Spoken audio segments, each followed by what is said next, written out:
Started off with a bit, now I got coin. I see where y'all going. Been poppin' since Web 1, hella hoes on Web 2. I was living a dream, now I'm on Web 3. And it is what it seems, topping the pyramid schemes, I'm telling you. I'll sell you a percentage on Nebula. Shout out to Vince, he'll set it up. Surfing on the web and I'm shooting at 3. I've been goated when I got my G. I'm an alien, boy, from a different planet, yeah. So I got my drink, I'm riding in the 1920s Model T Ford. Call her era lore. Call me Levi, playing on the keys, boy. And I'm about to put my gloves on. If I said it, then I meant that. Yeah, I like that one, I'm about to get that. Crash that whip for the drumsticks, whiplash. I'm about to get them all. Are you with that? In a white boat, surrounded by blue.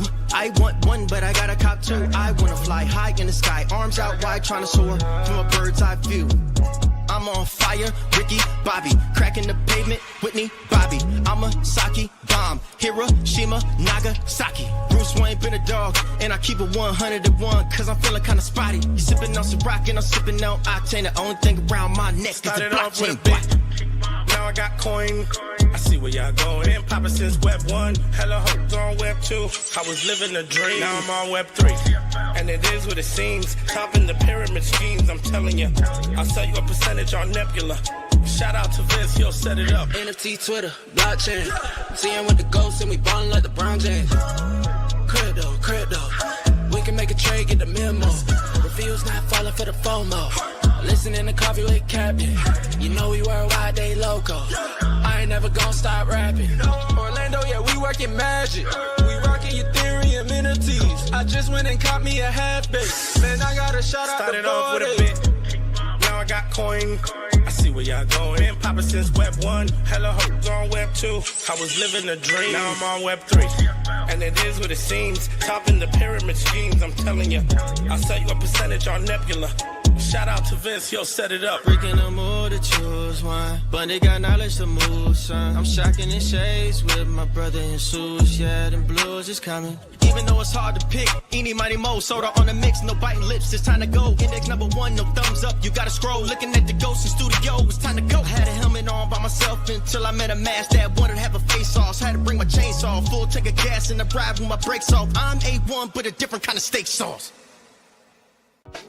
Welcome to Coffee with Captain, powered by ApeCoin, where we dive into all things crypto, NFTs, Web3, and cutting-edge technology. Remember, nothing here is financial advice. Early-stage tech can be exceptionally volatile and risky. So grab your coffee and join Cap and Steve for today's conversation. Welcome to the future.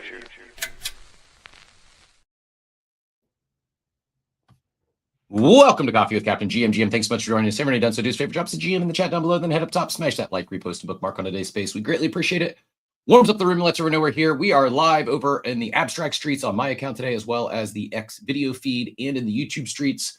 Appreciate all those early GMs over there. I don't know what's going on with the blue streaks. I haven't changed anything. I will attempt to battle through it today. If not, I will do some more visual troubleshooting after the show. But I appreciate y'all being here. As always, I'm Cap, joined by my co-host Steve. Never any financial advice in the show. Crypto is risky, NFTs are risky, meme coins, except risk go to zero to moment. So please don't put any money you can't afford to lose. And know that Steve and I will hold tokens we talk about from time to time here on the show. We are not financial advisors, certainly not your financial advisors. Just join us for some fun, some information, some education along the way. GM, Steve, how you doing, sir? GM, tired. So I'm in a new location now, also on the West Coast, different hotel, but making it work. But what's going to be really interesting is last you sound night, like you're talking in soft hotel voice. Like you are aware of how loud you talk, and it might be thin walls in this hotel. Am I accurate? You know, it's funny you say that. That's exactly where I was going with this. So last night, went out for an early dinner. It's like I've done 917 shows with you before this. I can tell the difference in your voice inflection. Oh, yeah. So last night, I go out to dinner with my mom on the earlier side. 5, 6 o'clock dinner, eat, this, I actually posted in my GM tweet. If people look down there, really good view. We had a view of Mount Rainier. There's a seal just hanging out, these expensive houses by this, place that we're going for some medical stuff with my mom. And I get back and there is somebody who is, I thought talking, but turns out, I think playing their TV so loud right behind me there that like I put in my iPhone, my earbuds, the sort of the iPhone ones that have the noise cancellation, and I put those on as sort of like this, like almost like earplugs to get to sleep. And they were doing it well through like 10 o'clock whatever it was. I mean, it was like blasting the TV. So they were probably up late last night. They're about to be up early this morning. I'm probably going to get a knock on the door from a very angry person because whatever was going on over there, it was loud. I think 5 a.m. is semi-acceptable for noise, though, especially if you're, East Coaster that has meetings, as I suppose this would be. But trying to be somewhat respectful with not being too loud. But there's a good chance that my booming voice is now carrying that way. And unfortunately, not a lot you can do there. I feel bad, but it is what it is. The other hotel, it was much more, a little bit of a bigger room, didn't seem quite as loud. It was next to the airport anyway, so like there was already planes and stuff going overhead. But it's going to be an interesting one this morning. So hopefully the next 2 hours I don't get an angry knock at the door from anybody from, hey, can you tune it down in there? It's like I'm at work right now talking to 1,000 people. So I don't know. I mean, all else fails, you could go down to the hotel restaurant and we could do this over breakfast. That's true. I suppose if I went downstairs, it would be fine. Also, we'll see if it works. The Wi-Fi suddenly stopped working last night. This morning, the Wi-Fi is working correctly. I have Cap going live from his abstract, even though I do even numbers just to make sure. We don't want to run Garga on there.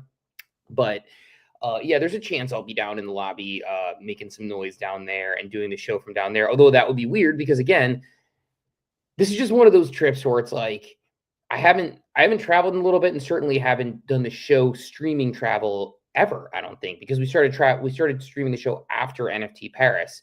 So I haven't done the show from a hotel room outside of when I used to do the wired Apple headphones. So I mentioned this yesterday. By the way, give us a like or retweet a comment in the room. Let's warm up the room for Garga as we get it going. GM'd everybody out there. Sorry, it's hard for me to check the GMs without my multiple screens. But I brought a pair of Beats headphones hoping to just, use those. Well, I forgot that Beats headphones need to be charged. So, and I don't have a mini USB with me anymore, which I used to travel with all my cords, but I don't use a mini USB for anything. So I think I took it out of my bag. So I have a pair of dead Beats headphones. So if I went downstairs, it would almost certainly be switching over to the wired headphones, walking around outside, having the conversation there, and would probably be off video. So let's just hope that, God, these rooms echo so heavy too. I can hear the echo. I know what it sounds like to them, and I feel horrible. So we'll probably minimize. You sound okay on our end. We're not catching any bad echo, or there's not any. The audio sounds fine on our end. For the people who are actually awake, it's not too bad. So we'll see. On the West Coast. Yeah, so we'll see. But yeah, it's a crazy day today because it's like basically flew in Sunday night. Was here yesterday, and then I'm out on a red eye tonight. I'm going to get home probably before my kids wake up, maybe right after they wake up, do the show, take my kid to soccer camp in the show. We'll be back before the end of the show. And then we have meetings on Wednesday. So hopefully by Thursday, I'm caught up on my, on my sleep, on my everything. And then by Friday, I'm normal again. So we shall see, because look, we got Garga today. We've actually done pretty well guest-wise lately. So Garga today, live art yesterday, on Friday, we had Klanos on in the past couple of weeks. Friday, we're going to have OSF on. So Ovi's going to come on. I think we'll talk about that today. The REC token being up. Huge day for that token. It's up. Can you the last time there was an airdrop or a claim of any sort and the token price went up on the day of claim? I mean, it's happened, but it hasn't held. Like the fact that it's held is what's interesting, because like a lot of tokens go up. All-time high. Claim day was yesterday. There was a bunch of new REC that people got free money, and I'm sure some people sold. I'm pretty sure everyone I've seen talk about it has held on to their REC claim. So like I think the math was like if you spent $74 on REC drinks, you got like $70 of token. It's probably more than $74 today with the run up. Basically free drinks if you were able to get in that. I'm pissed. Like I have the abstract case down here behind me. Completely fumbled the ball. Literally fumbled the ball. I was eligible for that mint and did not get in. I bought 2 on secondary. More REC guy token or REC token. I bought 2 on secondary and claimed because. So what did you end up? How much above sale price did you have to pay on secondary? You remember? Barely, like $5. I don't know. Like it was not bad. Also, let me know. My air just kicked on. I'll shut it off. Let me know if that gets loud. I didn't even secondary. I should have done that. Yeah, secondary. So here's what happened for me with the REC drop. So by the way, again, give us a like, retweet, comment on the room as we get it going. Appreciate everybody out there. So I wasn't eligible because this is going to make me sound like a salty, like spoiled brat, but I never got my abstract apple. So I had reached out to the team who was giving away abstract apple with promo codes and things as part of their abstract promotion. Never showed up at my house. They never did it. Totally cool. Whatever, it's free drinks. That's fine. So I was a little sad about that because I really like the lime, the liquidated lime that we had in Paris. I enjoyed quite a bit. And so I was excited about it. I like it. I'm a huge fan of the brand.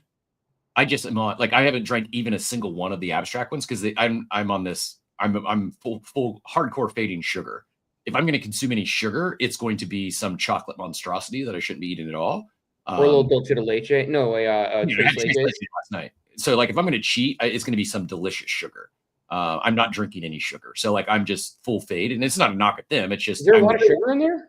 Not a lot, but I'm a real weirdo right now. Again, if I'm consuming I'm not drinking any sugar. That's my no added sugar, I should say. I'll put a little bit of honey in my coffee, but yeah, I'm full fading any added sugar if I can. I like how you tried to hit with I'm a weirdo right now when you LARP as a monkey on the internet, and God knows what we do for a living when we explain it to people. I actually quick digression. We got a few minutes left in the cold open. And maybe Joey can help me out with this, because I actually am struggling right now on this phase. I started, like, I'm in a shred. I'm trying to lean out, get in shape for summer. And I mean, I just have the very vain goal. I turn 45 towards the end of next month, and I want to be in the best shape of my life by then, including a 6-pack.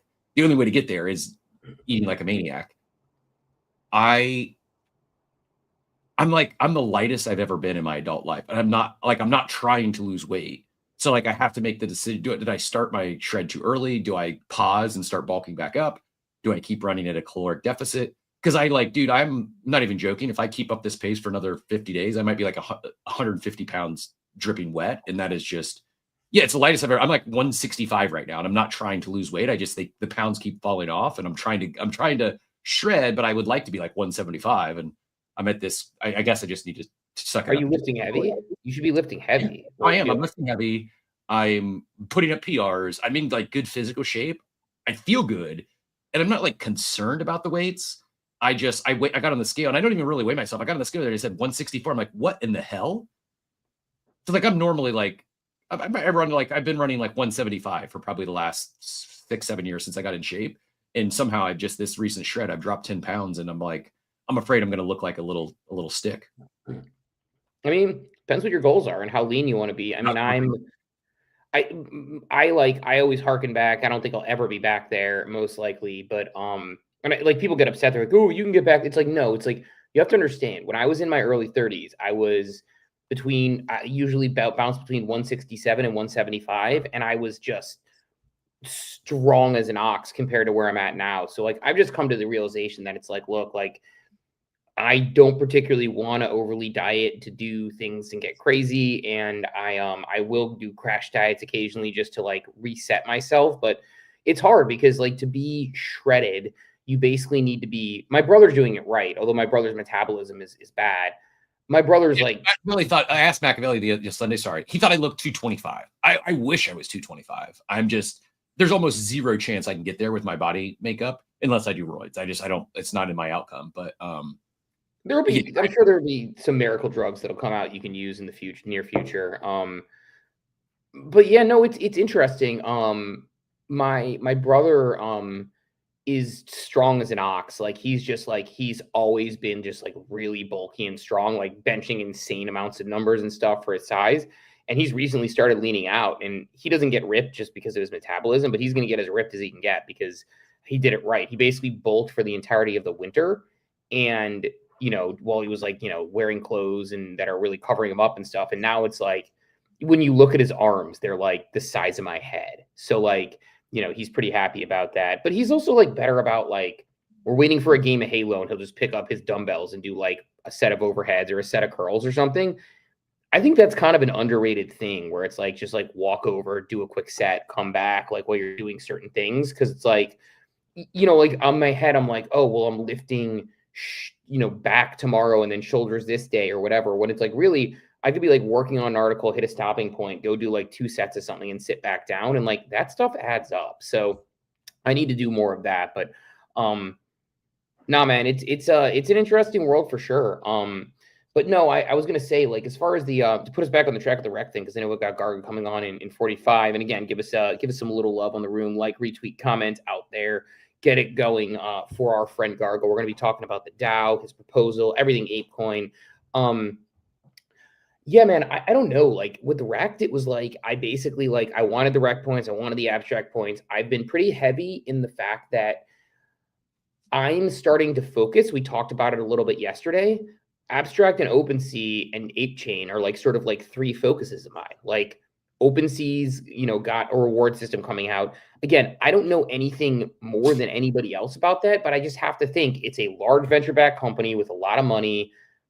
It has to nail this, right? They have to nail this. It's highly anticipated. It's been anticipated for years, even before OpenSea announced the C token. Everyone's like, drop a token, you coward. So like, it's been coming up for a long time. So as I look down and stare down the barrel of OpenSea and kind of what they're working on, it's like, I feel like that's like a bet where it's like, look, if they don't have a good airdrop and I'm not like well rewarded for that based on historical activity and farming, then it's not going to be good for them. So I'm playing that out. Abstract, I'm a top 1% earner. I didn't realize it until we had the conversation with other people's points they're getting. So I'm doing that. And, I think between those two things, and then like ApeChain obviously is not just a sponsor, but a place that I like to play around. It's like those three are concentrated pieces for me. So when I saw the Rect drinks, I'm like, all right, so it's on abstract, check. It's Rect, it's going to get me a token, which I think I have like such a no-brainer, by the way. I don't know why it took me so long to connect this dot, but you made me think of it in real time. Absolute no-brainer for Rect drinks to go to ApeChain to do a drop there. They'd sell instantly, just like they have on Abstract and OpenSea, and like their model of these collaborations, these partnerships. Like this is how you tap into the Web3 network effects. This is how you tap into the community base that's here.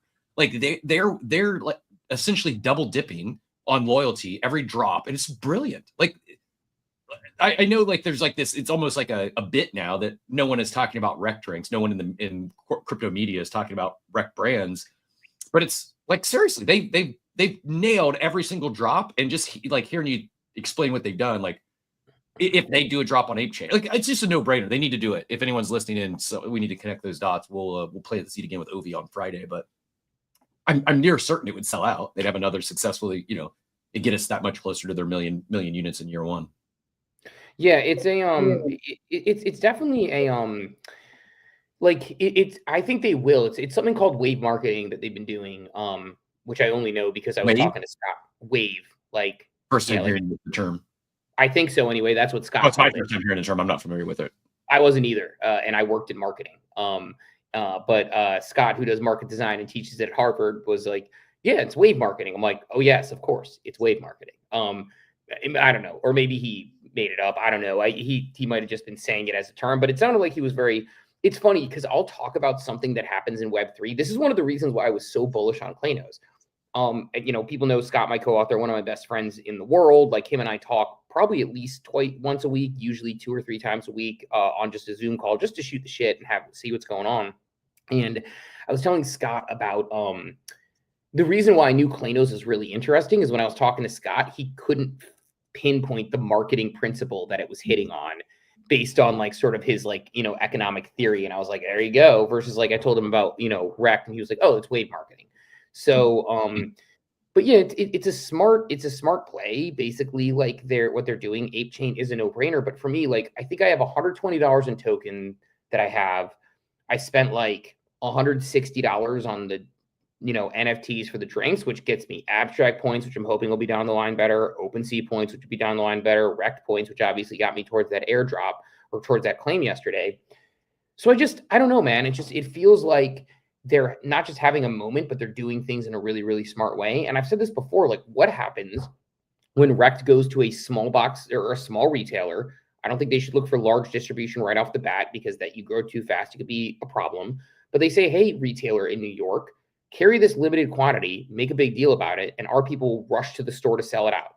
And then the next one, and then the next one. And you create this hype outside of Web3 where people hear about this drink that they can't get their hands on that they really want. And you create a cultural thing the way that some of these larger sort of brands have. So I think it's a really big opportunity for them to continue to, get drinks in the hands of people. And the important part is the product has to deliver. I like the liquidated lime. I haven't tried the abstract apple. I'm looking forward to trying this grapefruit OpenSea one. But yeah, it'll be interesting. But really, like, to me, it's like, as I focus my efforts on a few things, I'm probably going to be lightening some bags in some places, even if I like the team or the product. I'm just like not able to participate and concentrate. You know, we talked about yesterday, we won't belabor it and go down the rabbit hole, but it's like, you know, Doodle says DreamNet. It seems like it's going to require a lot of participation. I'm not sure that that is the product that fits me. So if that's the case, you know, just, you know, finding the places that I do want to participate, I think is probably better. I am probably going to pick a couple, like a mega ETH or something, just because even as I was writing something yesterday, I was looking at it and I'm like, man, 100,000 plus transactions per second. Ethereum does like 25. So it's like, that number is just such a massive number. It's like, I feel like they're in a really well positioned. But yeah, I don't know. So I had wrecked on my list. I've been trying to play catch up in the early morning here, got up at 4 a.m. But what else you got on your tick list today before you get Garga going? I mean, I don't. We probably want to save it for Garga. I didn't like clap back. I was respectful, but I essentially disagreed with Yatsu this morning.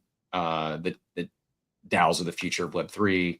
I don't know if we want to hold that until we actually start talking sunsetting the ApeCoin DAO or not.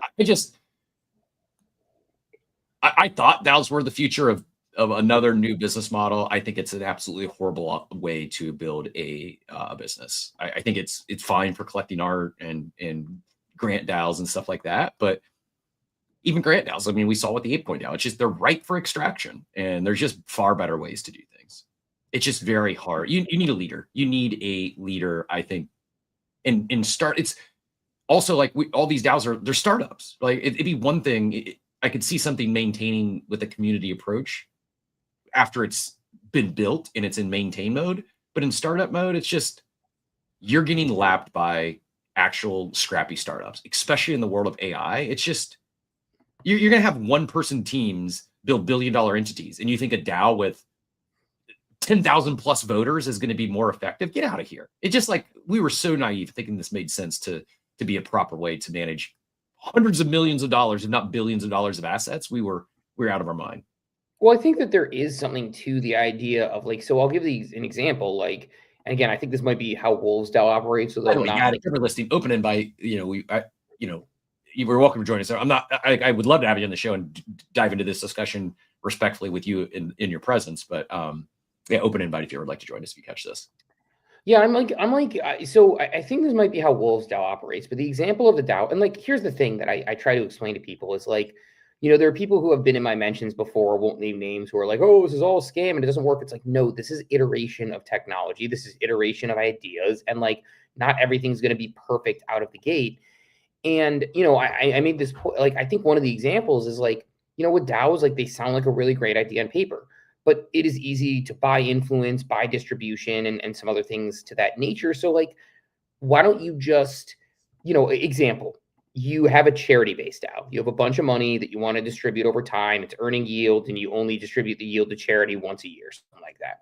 Well, what if you have everybody who is interested get a soul-bound token? So if you're looking at like distribution of children's cancer funds to various charities, you have my brother who has a token. He's earned it. He's gone through an interview. He gets a soul-bound token. So you can verify those voting rights. Everybody who gets a soul-bound token can then vote verifiably on-chain to direct something, but it's one soul-bound token, one vote for one vote, not anybody who can put their thumb on the scale and tip it. But instead, you know, there's that. Because, I mean, you know, it's like, even like in the Pixel Vault sale recently, as I understand it, and again, I wasn't super versed on it, it seemed pretty under the radar. It feels like Pixel Vault like auctioned their punks, and the way they did that was, well, the majority had to vote with, you know, the DAO that had punks tokens.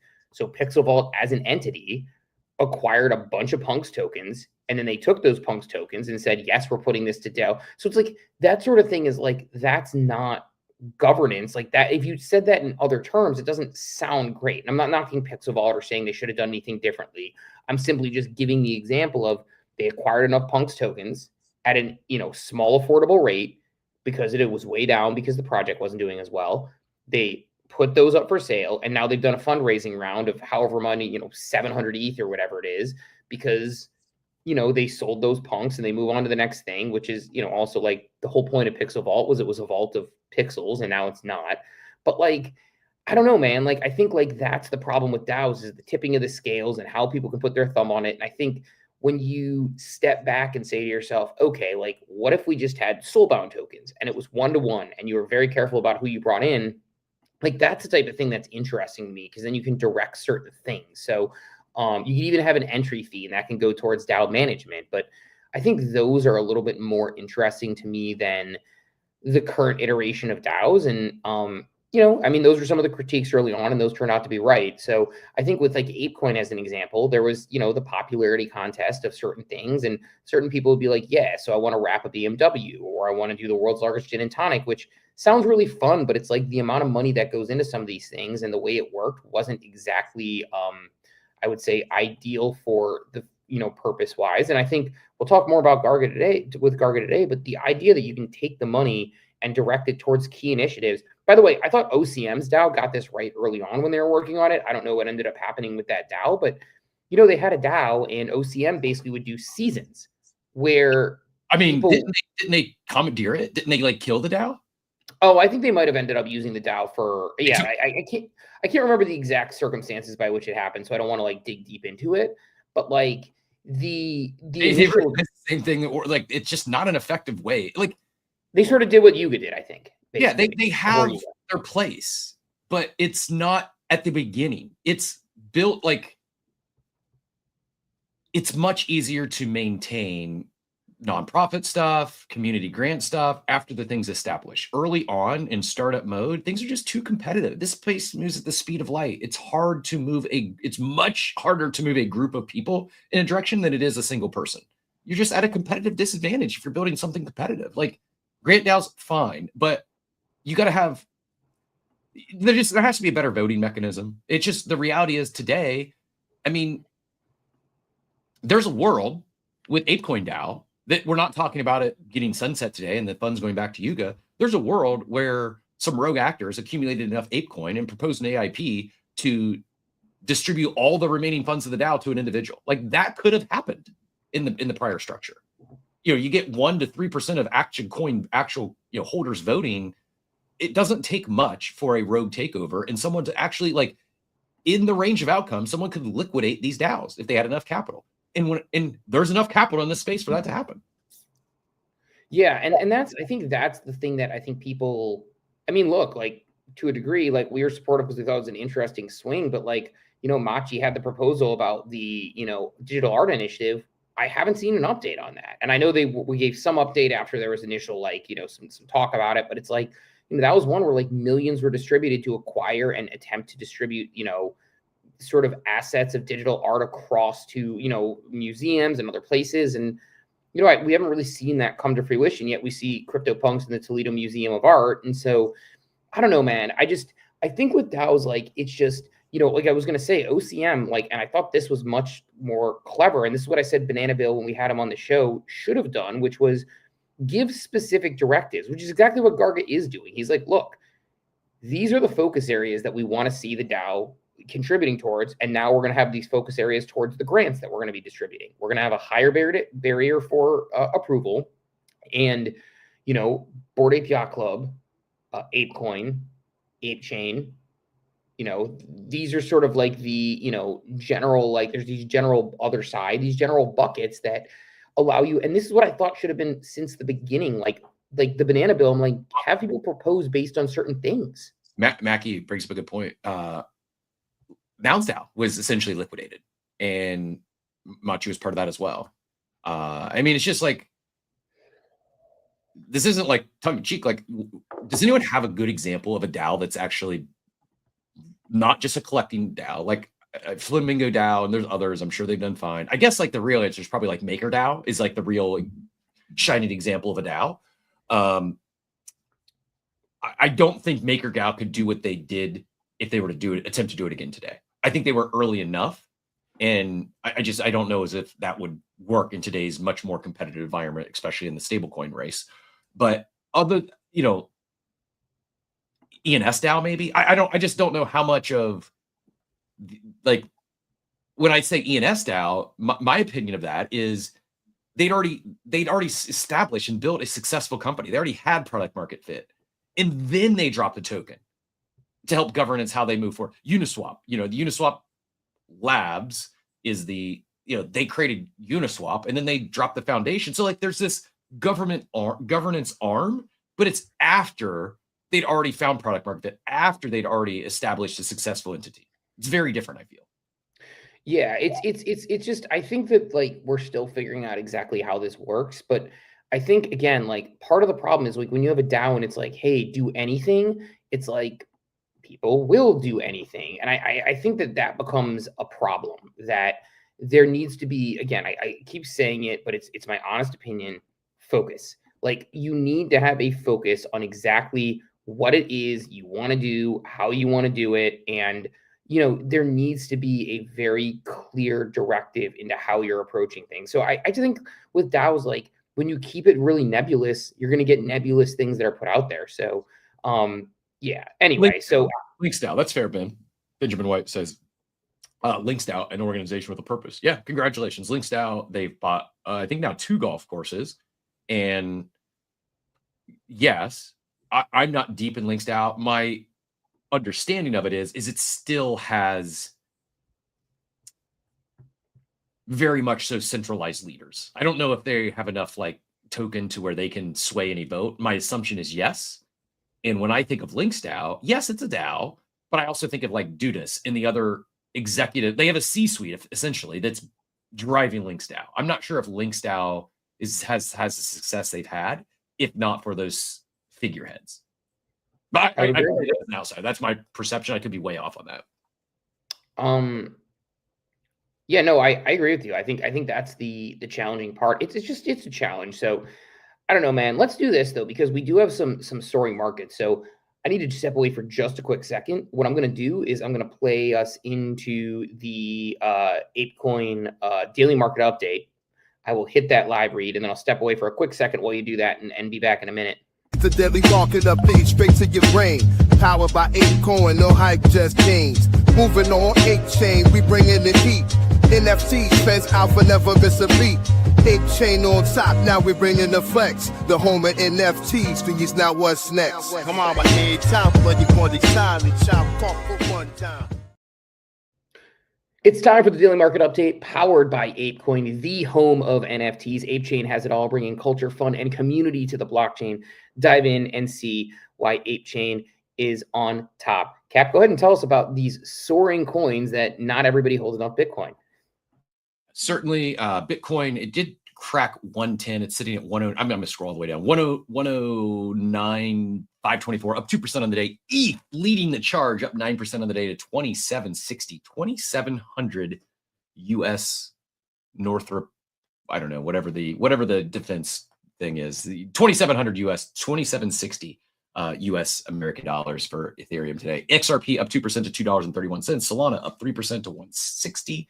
Doge up 6% to 19 cents. Cardano broke 70 cents, up 5% on the day. We're going to skip over runes, even though it's mostly green today as well. Looking at memes, Pepe leading the charge, up 11%. Bonk not far behind at 9%. XPX Murad coin continues to surge at 9%.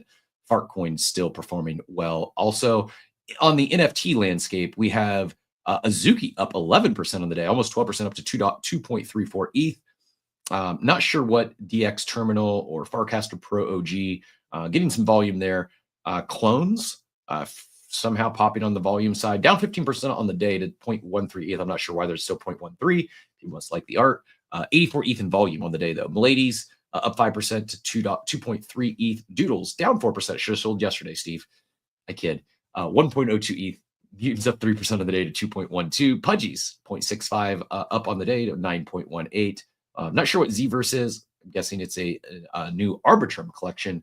And Apes basically flat, but up 0.34 on the day to 12.9 ETH. Steve, and that's our daily market update brought to you by ApeChain. ApeChain on top. Oh, Steve's not back yet, so we'll continue to take some deeper dives here into the markets. Useless coin. If anyone has a clue what that is, I don't know.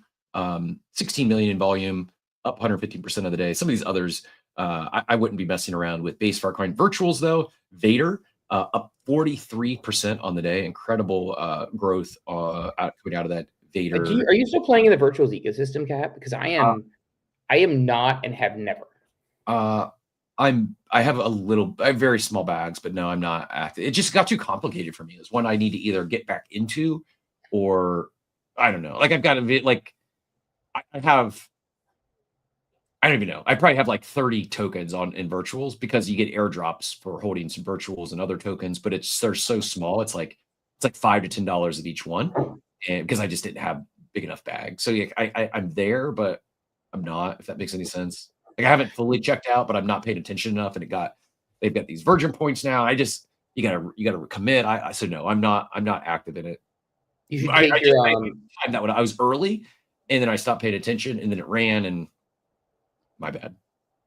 No, you should take your advice and get out and concentrate it elsewhere. Put it all on Kaido or something, right? I mean, like I'm potentially going to buy a little more Kaido. I'm not as liquid as I'd like to be right now, which is why I'm probably going to start selling some stuff when I get back as I continue to focus. But yeah, like Kaido, I was looking at it and it's up again. I was looking at it when it was at $1.65. It's up $1.77 now, but I was debating doing some swaps and staking a little more.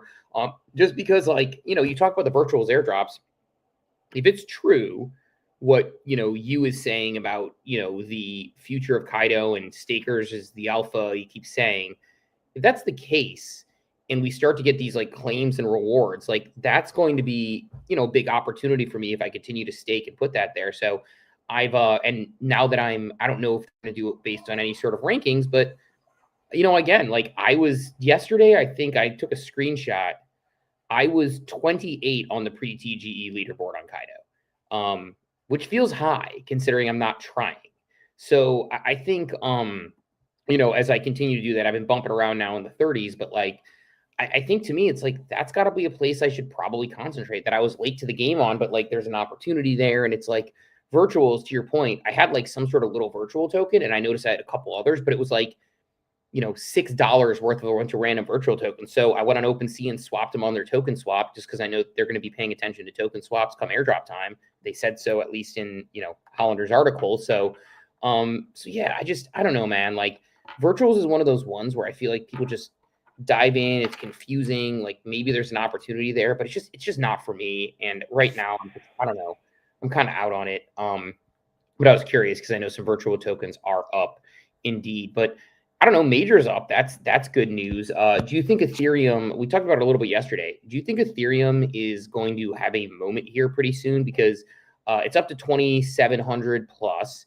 Bitcoin obviously flying as well, but Ethereum up, 5-6% in the past week.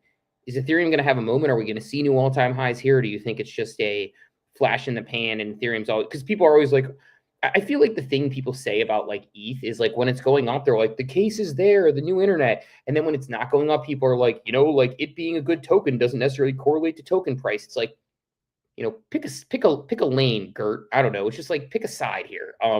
But I feel like there's just like, I don't know. And I feel in my mind, like at some point Ethereum's going to have a moment and it's going to rip. Yeah, I think it's having a moment. I think the ETH ETF inflows is indicative of that, and I think we see it lag a little bit. I think we see like price action lag a little bit from those ETH ETF inflows, and if that keeps happening, if the institutions keep buying, yeah, I think we very much could be in the midst of it having a moment finally. But I don't know if I'm smooth braining this too much. As far as like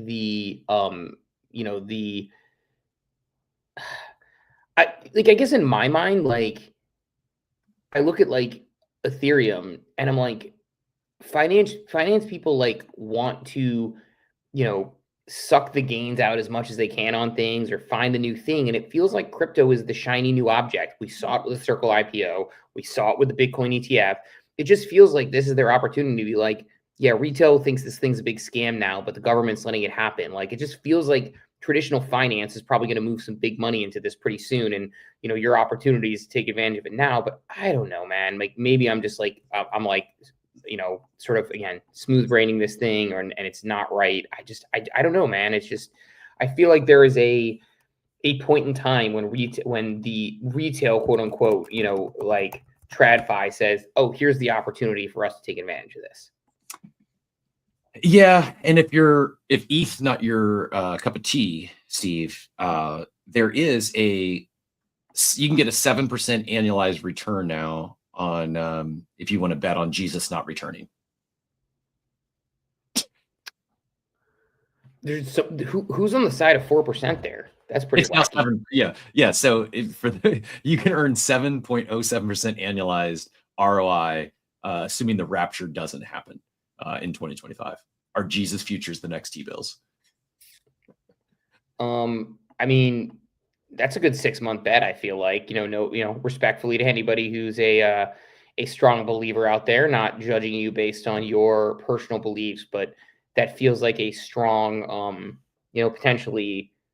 I mean, we've got 2,000 years of evidence, assuming that we continue for 2,025 years. If we go 2,026 years, then I mean, it's a free roll, right? Because if it does happen, like the bet doesn't I don't even like money's probably not worth anything. I don't even know what that outcome looks like, but yeah, if you're looking for a 7% return, I think that's probably about as conservative as you could get. Because if he does in fact return, then I'm guessing our financial systems look slightly different. Yeah, probably a little bit. Things will flip up a little bit. Yeah, you're right. It's kind of a free roll in that sense. So, interesting one for sure. Another thing to bring up, I know we're bringing Spencer on the show on on Tuesday next week, so a week from today. Orange Cap Games, $3.5 million seed round, led by 1KC and Yuga Labs. This is their second raise that they've done. So, it's funny. Spencer was responding to me in DMs like, "Hey, sorry, I've been slow." I'm like, "Yeah, you've been a little busy lately. You acquired Moonbirds. You got a seed round. Obviously, this was probably part of the deal with Yuga, even though he acquired it, probably went into a seed round. So sounds like maybe I don't know how much he acquired Moonbirds for. We won't know the details, but maybe that money went sort of back into them as a business, basically saying like, hey, it almost sounds like, tell me if you think this is the way it went down. Like Yuga gets Moonbirds acquired. Spencer gives a chunk of money from his previous round. Yuga puts that money back into OCG and gets equity from OCG. Or just like they gave an equity deal. But either way. My guess is they didn't pay anything for Moonbirds, would be my guess. My guess is they struck a deal. And I'll ask him. I don't think he'll answer. He's probably under NDA. But my guess is they struck a deal. Spencer takes off over the liability for them that is Moonbirds. He's going to build something with it. He's going to agree to exclusively build out anything on-chain on ApeChain. Yuga is going to get a stake in the new co. Get to participate in the seed round, but it's just a swap. Like they're not. I'm guessing Capital and those two entities didn't exchange hands. Maybe they did. Maybe Yuga said, "Hey, we'll give you $1 million to take this off our hands and go build something with it as long as we get to participate in the upside." But yeah, I don't think Spencer paid anything for the IP. Would be my guess. I bet he got it. Yeah. But just like, by the way, tomorrow I'm supposed to go meet the pizza shop owner. He wants to give me the keys. I don't think I'm going to go. I'm going to blow it off. But I'm not even kidding. Like, don't buy a pizza shop, Cap. Your mind would be blown as to how often you can get a business just given to you in owner financing. Like most people, when they get a point of wanting to sell their business, it's one of two things. They've either crushed it and they're selling it a nice multiplier and they're going to sail off into the sunset, or the thing has not met their expectations. It's become a giant headache and they're just doing everything they can to keep the lights on. And you're going to come in and say, "Yo, I'll take that lease off your hands. I'll relieve you of that personal guarantee. I'll run the thing for you." They may be asking for $1 million as a starting point, and you say, I'll assume the liability. Here's the keys. Like you'd be amazed at how often businesses are transferred without any capital exchanging hands. And I think this was probably one of those cases, if I were to guess. Yeah, that makes sense. I have looked into the pizza shop business before because my wife worked at a pizza shop. It is not a good business unless you are unless you are Papa John. It's not a great place to be. A lot of work to kind of maintain. Even franchising for major brands is not as easy as people think it is. It's not necessarily one of the better ones, but no, that might be the case here with OCG. I think, but I think like what they're building is going to be interesting. And again, we'll talk more with him next week on it. But this idea of improving an existing industry, and I'm curious like what the Moonbirds build out looks like for them, right? Like, is it a for him, is it like going to be building utility around Moonbirds? Is it just simply building them into a game? Is it going to be similar to what they're doing with Pudgy and Vibes? But I think like Spencer at heart seems like I don't know Spencer at all. Doesn't even follow me on X. But I think like Spencer is one of those people who he's just into TCGs, finds them fascinating, and is trying to improve an existing product with the blockchain, which makes sense. Like the way I don't play Pudgy Vibes. It's like not as complex as Magic the Gathering, but not as uncomplex as VFriends cards, the VFriends compete and collect game. But I've seen it played. I was on a stream with Ron Jordan and he played it a little bit. It's, it makes sense to be on chain. It makes sense to have those rewards. It makes sense to have those verifiable, assets that exist and build those decks and have those as, NFTs. And I've talked to people in TCG world who are tangentially tied to Web3, and they find this to be an interesting, like, why wouldn't you want to play Magic the Gathering, take your expensive card, as there's a whole industry for fake Magic the Gathering cards if you can prove you own them. Meaning like you can get I forget, it's a flat card or something like that. I forget what it's called. You can get a fake card made to take tournaments so that you don't have to take your expensive overpriced card and, worry about damaging it or someone stealing it. Why wouldn't you just move that digitally? Like, why? I don't understand why you wouldn't. Yeah.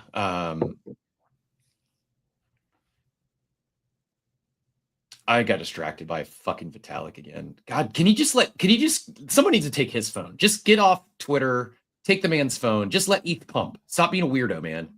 What do you do? I'm not even going to share. He's a creep, man. Guy's a weirdo. He is a weirdo. Yeah. The biggest, like, I used to like, I don't know. I'm not even going to go down this rant. I think he might be the biggest threat to Ethereum at this point. Just get out of the way. Yeah, I don't know. I don't know what you're referring to, so I can't comment on it, but I know that it's just not things that you would expect to come from the CEO of a billion-dollar enterprise, multi-billion-dollar enterprise. I know he's not the CEO. I know it's different, but he's largely viewed as the figurehead of ETH, and he just says some really inappropriate stuff on this app for someone in his role. Like, I don't know, you teach their own freedom of speech, but it's just not a good look for ETH, in my opinion. I'd rather not give it. I already gave it too much airtime. Yeah, I'd have to check it out. I'm not sure specifically what it is, but yeah, he's I mean, he's a weird dude. He definitely brought something interesting to the world, but like, yeah, I mean, just the way that he has gone about things has been really interesting. Like the choice of like a Milady PFP was bizarre. Like, I'm not sure why he did that. Now he's got the World of Warcraft one, so I don't know. Okay, so for OCG, I know we got Garga in 10. What else is on your tick list today, or what else do you want to hit on? We hit on the rec not selling off. Actually, the surge in price along with the market. I've seen a lot of questions regarding the upcoming conversation about the DAO. If anyone does have any additional questions you want to get answered for Garga, drop those in our chat. Tag us. We'll do our best to make sure we get through all those. Yeah, I don't know anything else in the news that we haven't hit on yet this morning. I have been largely out of the loop on the weird travel schedule, so I have not been as big on it. I mean, I did see that there was an airdrop or a distribution that changed its terms that Modern Market was talking about a little bit today, and wondering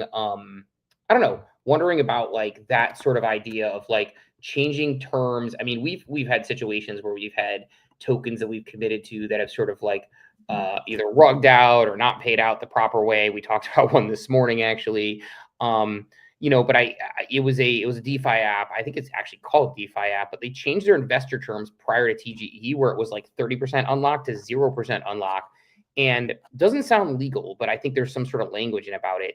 But I think a lot of these companies get overly ambitious, and I am much less.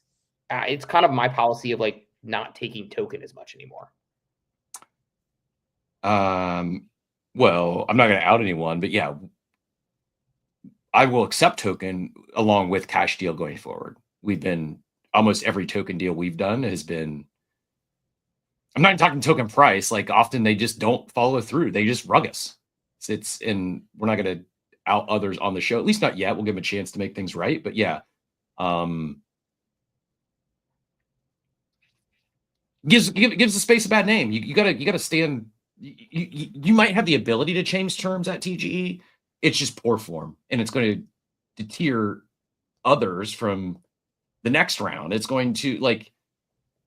I don't know. It's just I don't get why you would do that. I mean, I understand why. I just think it's very poor form, very short-sighted, and it's shooting yourselves in the foot for those that do. But also, real quick on the rec drinks, I just saw a few other comments debating what I should and shouldn't say here. Well, first of all, one thing I don't know why Hype isn't popping on the chart. I'll find another platform, I guess, because it is up 10% of the day. It's clearly the winner of the cycle. I said it the other day. Hype is the golden dap of the cycle.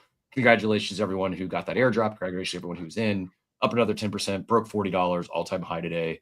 Hype. I'm shilling Hype to my in real life friends. So it's not that I'm fading Hype. I don't have a bag. Respect, and they're the winners of the cycle. I don't know why it doesn't show on the chart I show, but I will look into that. Beyond Hyperliquid crushing, I saw UFD again at the gym. I'll drop that in the chat. I don't know who's out there running ads for Unicorn Fart Dust still, but here we are. And just some other, you talk about wave marketing. There was a conversation there in the war room about wave marketing, and I'm not going to go there yet. I'm not trying to out anything that's shared in a private chat, but interesting conversations around wave marketing and what some of these drink brands might do, in particular on or with ApeChain.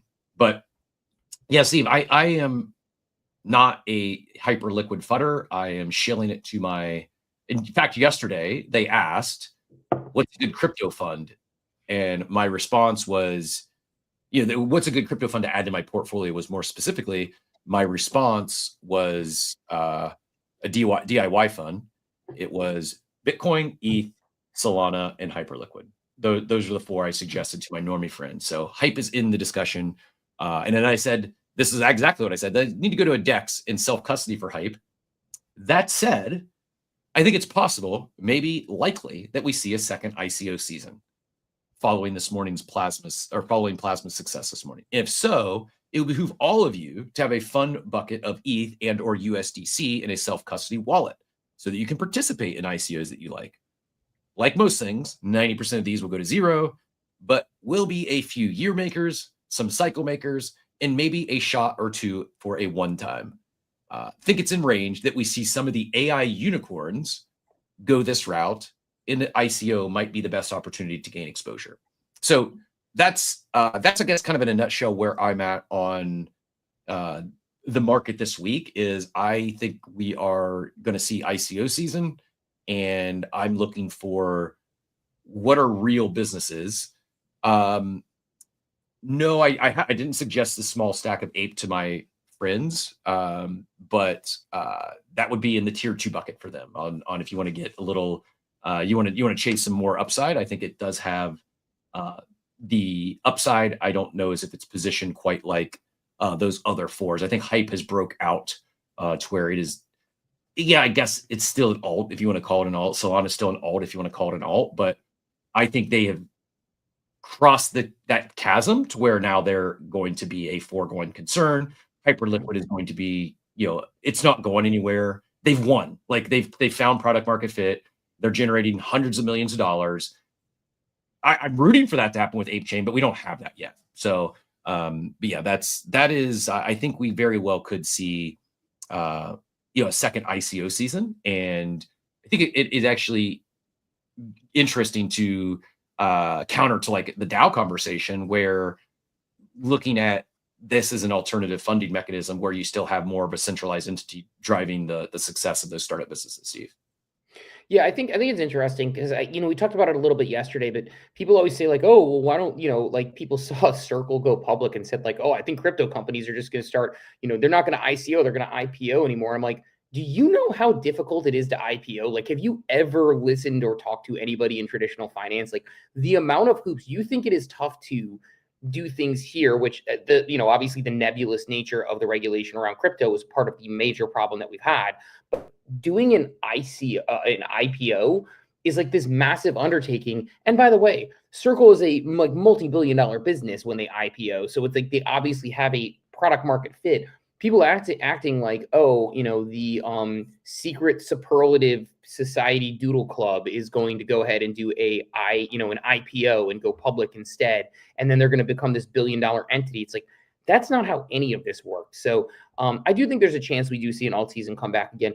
It's hard to predict these things. It's one of those things where, as we've always talked about, like if we knew it was coming, we'd be a whole lot more rich. It's just trying to participate and pay attention. And that's one of the reasons why I appreciate people who do show up on a sort of day-to-day basis and how they, how they approach the space, where it's like, look, like the only way to potentially win is to participate. And so I think as long as people are here and participating, you're giving yourself the best chance for success. Last thing before we bring Garga on, did want to comment on it. You got like 90 seconds to air cover for me? Yeah, for sure. Go ahead and step away for a second before we do that. But we'll bring Garga on here in a second. People miss this. The main dex on Blast, Thruster, if you've used Thruster, is winding down. It looks like Blast is going the direction of maybe doing their own thing there. One of those cautionary tales, I think, that we talked about before with Blast, where they had all the attention and sort of not necessarily the forward planning that we saw, where, they had all the attention, everybody was interested, they were using the dApps. I never really liked a lot of the dApps.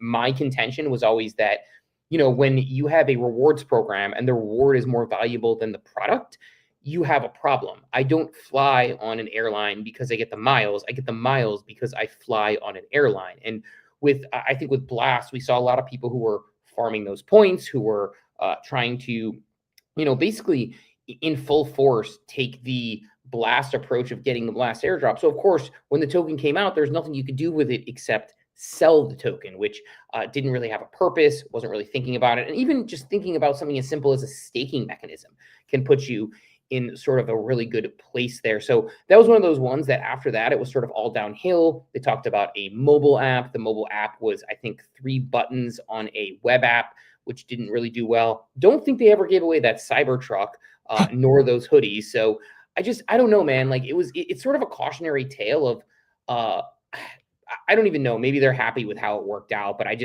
Blast is one of those ones that I never got deep in the ecosystem or involved in. I had some money over there just earning yield and got a little bit of an airdrop and sold it. But it's one that I think is a cautionary tale of how, how to properly approach things. But Cap, I don't know if you have any thoughts on that before we swing up here and then get Garga in the house. Yeah, I mean, I think the writing was on the wall as soon as post TGE hit. It was just a completely different approach from the team. Pre TGE versus post TGE, I can't remember anything such a stark difference that I've seen. And like even the good stuff, like the jackpot worked. It was driving attention. It was driving users. It was keeping engagement. They killed it. Like, it's just like, I don't know as if it was ever really a plan to build a long-term going concern as a chain. I think it was just how we have the mind share with Blur. We can launch a chain right now. It was just, I'd love to know how much Pac-Man and the team, cashed out from their Blast tokens and everything they did from a, financial instrument standpoint of launching that chain, because I'm guessing they all fared very well. And now it's like, it doesn't make any sense for them to continue to support this thing. It's probably just to let it, go with as long as it can with as minimal effort. And maybe they're building some of their own apps, but I think they're toast. It's done. You know what, Cap? I'm going to do right now, actually. I'm going to play Garga in with our ApeChain Architect song, give him a little cheesy Sunday Night Football type intro here, because he is an ApeChain Architect at this point. We're going to be talking about it. So we'll play our jingle that we have when we have our ApeChain guests on Monday. And when we are on the other end of it, we will have the Grand Poobah himself from ApeChain, or at least Bored Ape Yacht Club and Yuga Labs, on stage. Blah, blah, blah. We pave the way. ApeChain architects lead the way. We spark the flame, ignite.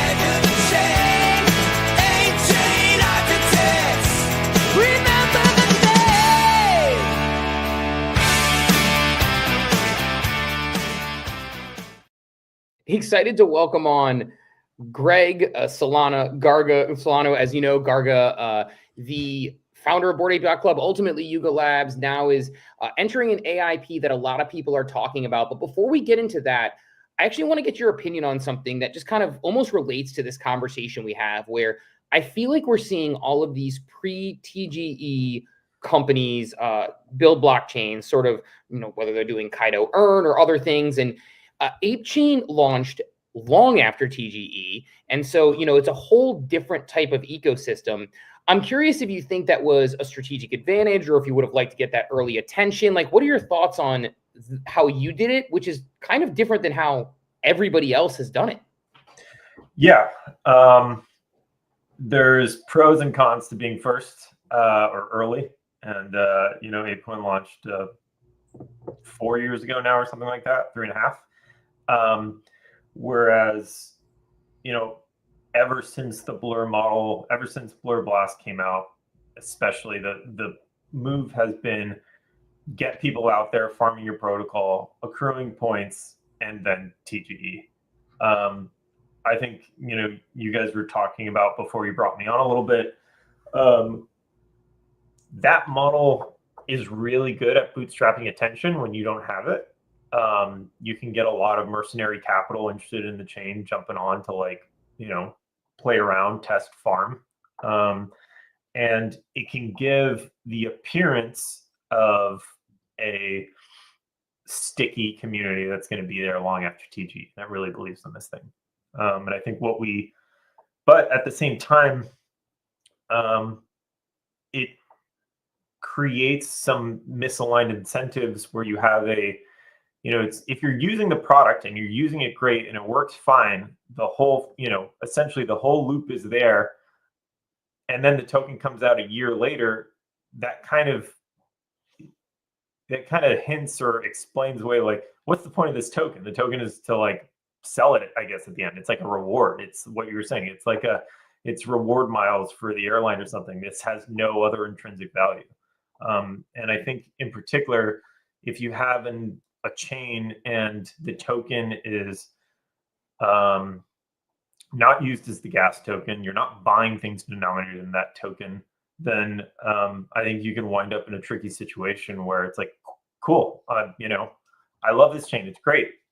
What's this token for exactly, except selling in that sense? And so I do think that ApeChain's launch was hampered, by a few things. We launched before the bull market that ensued shortly after, and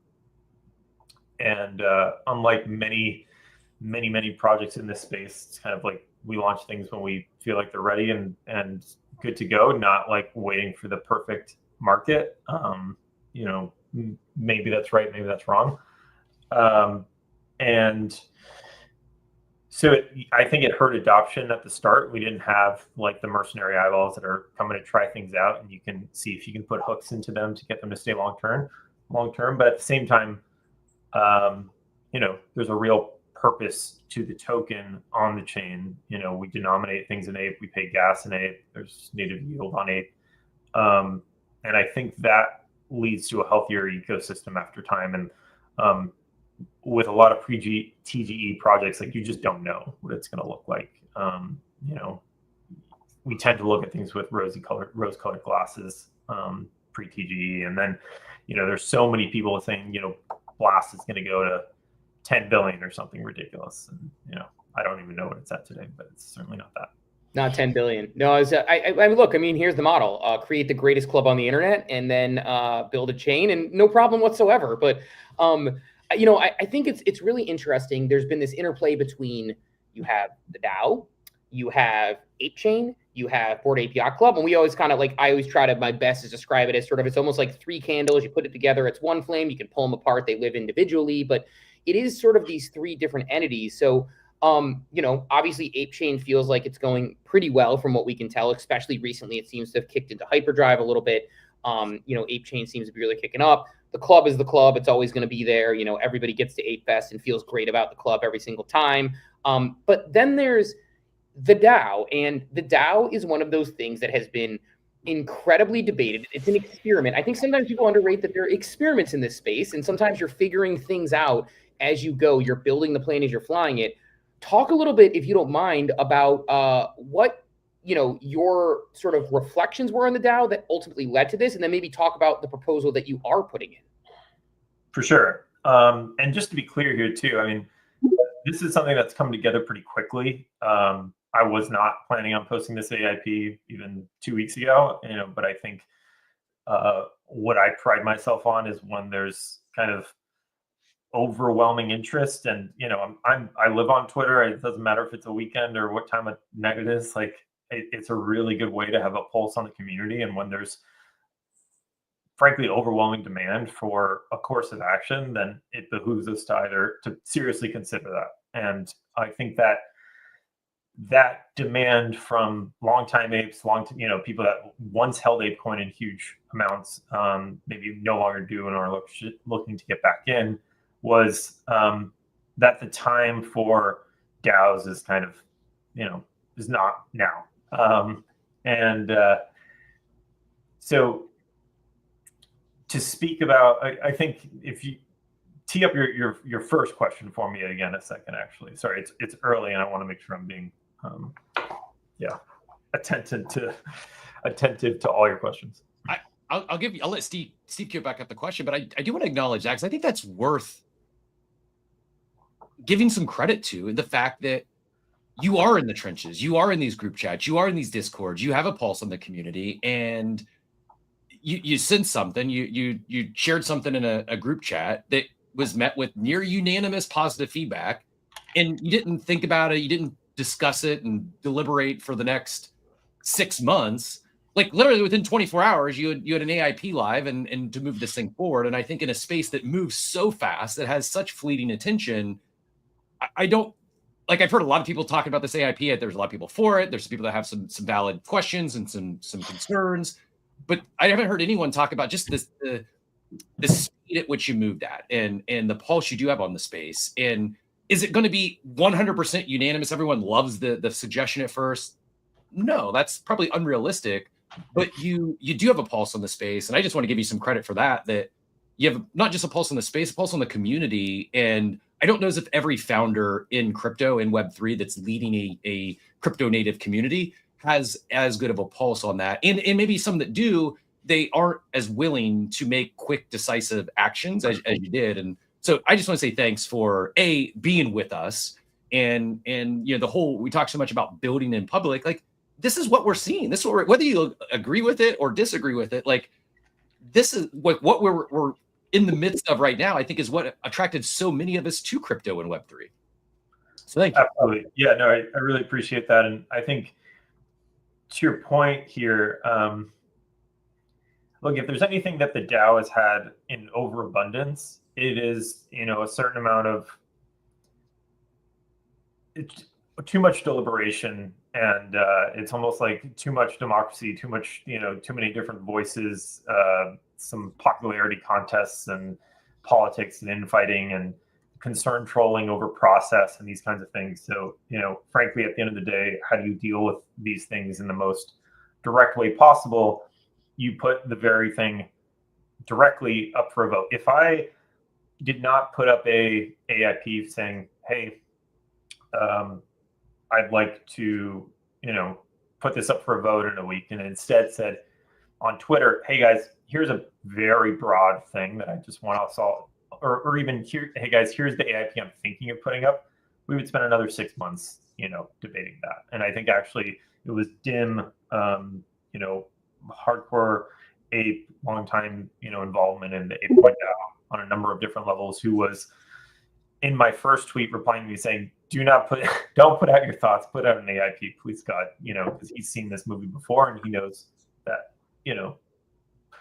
there can be no end to the concern trolling over process and all these things. And we just need to change.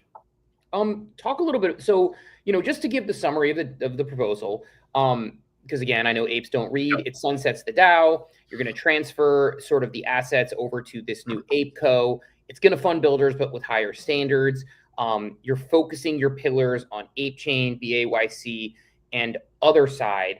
And basically, there's not going to be an AIP process anymore. It's going to kind of move things into a different entity to try and be more efficient, less cruft, get things going. So with that said, I guess like talk about that point of higher standards. That was sort of the thing where I saw like we're not going to, it's sort of almost like a no more bullshit clause, it feels like. Yeah. That's a great summary of the AIP. I think one of the things that people were saying on Twitter before I posted anything was, Yuga should just take over the treasury and use it the way, to drive value to the ecosystem. And that's that.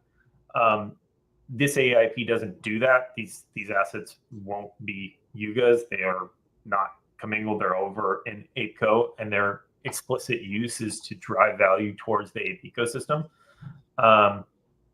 And the goal of that has to, if there's one thing we've admired about the DAO, I think all of us, is that it's been this pool of money that can be used to fund builders. Now, 3 years ago, there was over $1 billion in that thing to be able to like fund builders, and we saw some proposals pass from people kind of, hey, big ape holders, I'll scratch your back, you scratch mine, and we will try and get this thing passed. It was a very decentralized entity, so there wasn't the accountability, the contractual kind of firepower to like negotiate these deals the right way, set them up in milestone ways and all that kind of thing. It was just kind of money leaving the ecosystem, and you'd have a thing where like 1 out of 5 actually like went on to crush it and do what they said they were going to do. Those 1 out of 5, I think they've been super impactful for the ecosystem. You've seen, and it tends to be people that were doing things already for the ecosystem that were things that we all value, almost like public goods for BOIC or ApeCoin or ApeChain, that then got formalized into an AIP process and were able to get like some direct monetary reimbursement almost for what they're doing. To me, that I think of things like Bored Ape Gazette, or I think of Other Page or stuff like that. And so the idea of funding builders is super core here. That's what this pool of money's for, is to support the Ape ecosystem, to try and give an unfair advantage to products that are building on ApeCoin and ApeChain. But we need to be able to like negotiate those deals hard. We need to have tighter accountability loops where, we don't go years without knowing where something went and what happened to it. And it also means like having just a really high bar. Like, frankly, if people think, oh, this money is going to go into ApeCo and now it's going to make rain for anybody who wants to build with, Ape IP, it's just like, no, actually, I think you've just had 4 years-ish of that. And that wasn't great. This thing needs to be as much about what it is going to fund as what it's not. And because the other big important thing is we need to fund projects that will help drive value to Ape. If the Ape price goes up, then it's good for, it makes it, that treasury is able to fund people that much more effectively. And if we're introducing sell pressure to fund things just because they feel good that are not going to impact the Ape price, then that's like, we can do a whole lot more of that if Ape's at, back to $1 billion, $2 billion, et cetera. Definitely makes sense. Totally agree. Are you able to expand on what that might look like for builders in the ecosystem? I'm going to share a post here from Board Dev, and I've heard a few others that are similar stories where I'll summarize. They've spent money, time in the last several months crafting an AIP to fund their whatever they're building, in this case, an entire series. So the question is, if the DAO is gone, what does that mean for someone like himself? Will ApeCo even hear the proposal? And if so, what would that time frame be? I've had a whole timeline planned out. I'm afraid ApeCo will only focus on gaming efforts because that is Yuga's focus. There are so many unknowns. I'm worried I just wasted my time, effort, and money. So is there anything you could say to Board Dev or others like Board Dev that might have been building for months? They have AIPs ready to go, and now that's not that, presumably if this goes forward, won't be an option for them. What will the process to secure funding, or is that been Yeah, I totally hear you on this. So I think there's been a few different ways for people to get funding up to now. There's the banana bill, which people can use to, propose things that really banana bill is supposed to be focused around deals that can help replenish the treasury. But also it's, I think, had to fund a bunch of stuff just to get ApeChain up to snuff and make sure that a lot of important infra and stuff is taken care of on there. There's the DAO itself, where people have been able to make votes, and then there's also been, things like ThankApe, which essentially have been granted pools of money by the DAO, and they're much nimbler. They write smaller checks, it feels like, and they do it more often, kind of to incentivize things like awareness and reach and engagement and these kinds of things. And I think ThankApe has been pretty beloved. That said, I think there's been some shakeups over there. We've seen some of the people that we associate with ThankApe now actually join, like Cam's team at the foundation and all that. So my opinion on what the future looks like should this AIP pass is we have to look after these kind of different buckets. The main thing that we have to be driving, most of these deals towards, what the shape of them has to look like, has to be closer to the kind of thing that we'd be evaluating from like a banana bill level. It's things that you're replenishing the treasury, you're making high impact deals. For smaller check sizes, you really need like somebody that's specialized just in that. And maybe with some of the talent from ThankApe actually moving over to Cam's team, maybe this is something that can be done internally now, where it's like, hey, if you're looking to get a podcast sponsored or, a spaces sponsored or that kind of thing, like that's just a very different shape of person that you should be talking to. That's not like a Garga level like thing that I need to get into the nitty gritty of. But maybe we can set something up where like Dilly and that team has like a certain amount of money that they can be using for that. Well, and I think we will need to figure out a kind of more formal proposal process. Cam's going to be, I anticipate Cam to be the head of ApeCo. Juan, who formerly was head of business partnerships and stuff at Yuga, would be over at ApeCo as well. They talk to a lot of people all day. I think somebody like Board Dev, there's something that he wants to share. The Banana Mill is still active right now, so he can also talk to some of those folks there. But I think getting a more formal process put together where people can feel like they're sending things in for consideration is going to be important. That was one of the questions: is who will make up the team at ApeCo? Is the thought that the foundation will all move over, or some of them move over, or is that still to be determined as well? Still to be determined. I don't know personally many of these people. That said, I anticipate Cam to head ApeCo on day to day, and I anticipate him wanting to bring over a substantial amount, if not all, of his core team. It makes sense. And we actually got to be sort of a guinea pig for this a little bit, because we met with Cam and won on some things as we got into the show sponsorship. And one of the things we actually appreciate was the diligence. It was like, we've been through the process with Banana Bill, we've been through the process with the DAO, and we've now been through the process sort of with what will ultimately be probably some similar situation to this. And at least for our money, we went from sort of these longer processes and these being bogged down in process to a meeting with one week, a meeting with one at the end of the week, a meeting with Cam the next week, and then ultimately, what can we do to make this most efficient? And for us, that brought down the ask, but it brought up efficiency, and it made us really have to, think through those things, which we're not extractors by any means. In fact, with our DAO proposal, I didn't realize that most people didn't do this, but we were tracking listeners, cost per listener, cost per retweet, all these different metrics that we thought were important to make sure that we were doing our due diligence to ensure that we were doing things. That said, I'm curious your take on the potential to, hey, there's going to be some ape builders who maybe had easier money from the DAO. They're popular in the community, and they're going to go to this team and they're going to say, you know what, that isn't a $500,000 idea. That's a $5,000 or $50,000 idea. Is there some worry about those growing pains, or is that's just going to be part of the process and we have to be more efficient?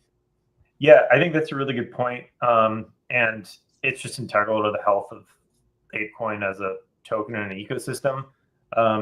We've seen, in just the same way that we've seen many of these projects or protocols rely heavily on like their pre-TGE dangling the carrot to grow incentives, we've also seen people who, long after the tokens come out, bring in some biz dev hotshot that makes it rain for a year, and then at the end of there's no pot at the end of the rainbow anymore. And all of a sudden they're trying to figure out what's next. And then that biz dev person goes and gets another job in a new chain and they do it again.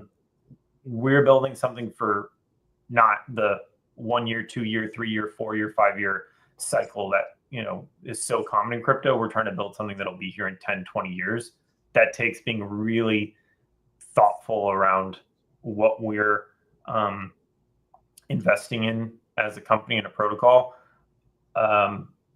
Exactly. If somebody wants to make a TV show or something like that, we have to take into consideration, like, has this person done anything like this before? Because if you're the best way to light money on fire is to take somebody who doesn't have the support and the experience to do a thing, and then give them a whole ton of money and say, like, good luck. It doesn't work. So it's better to be milestone focused, write smaller checks, keep tighter feedback loops on accountability, and grow the ecosystem that way. Do you envision it being primarily those building on ApeChain? Will there be opportunity for those that are not building on chain to also secure funding, or can you speak to that at all? My focus, what I would say is most important for people, is just like a broad philosophy of like tokens is like, you only want to emit tokens when you are helping to grow the network.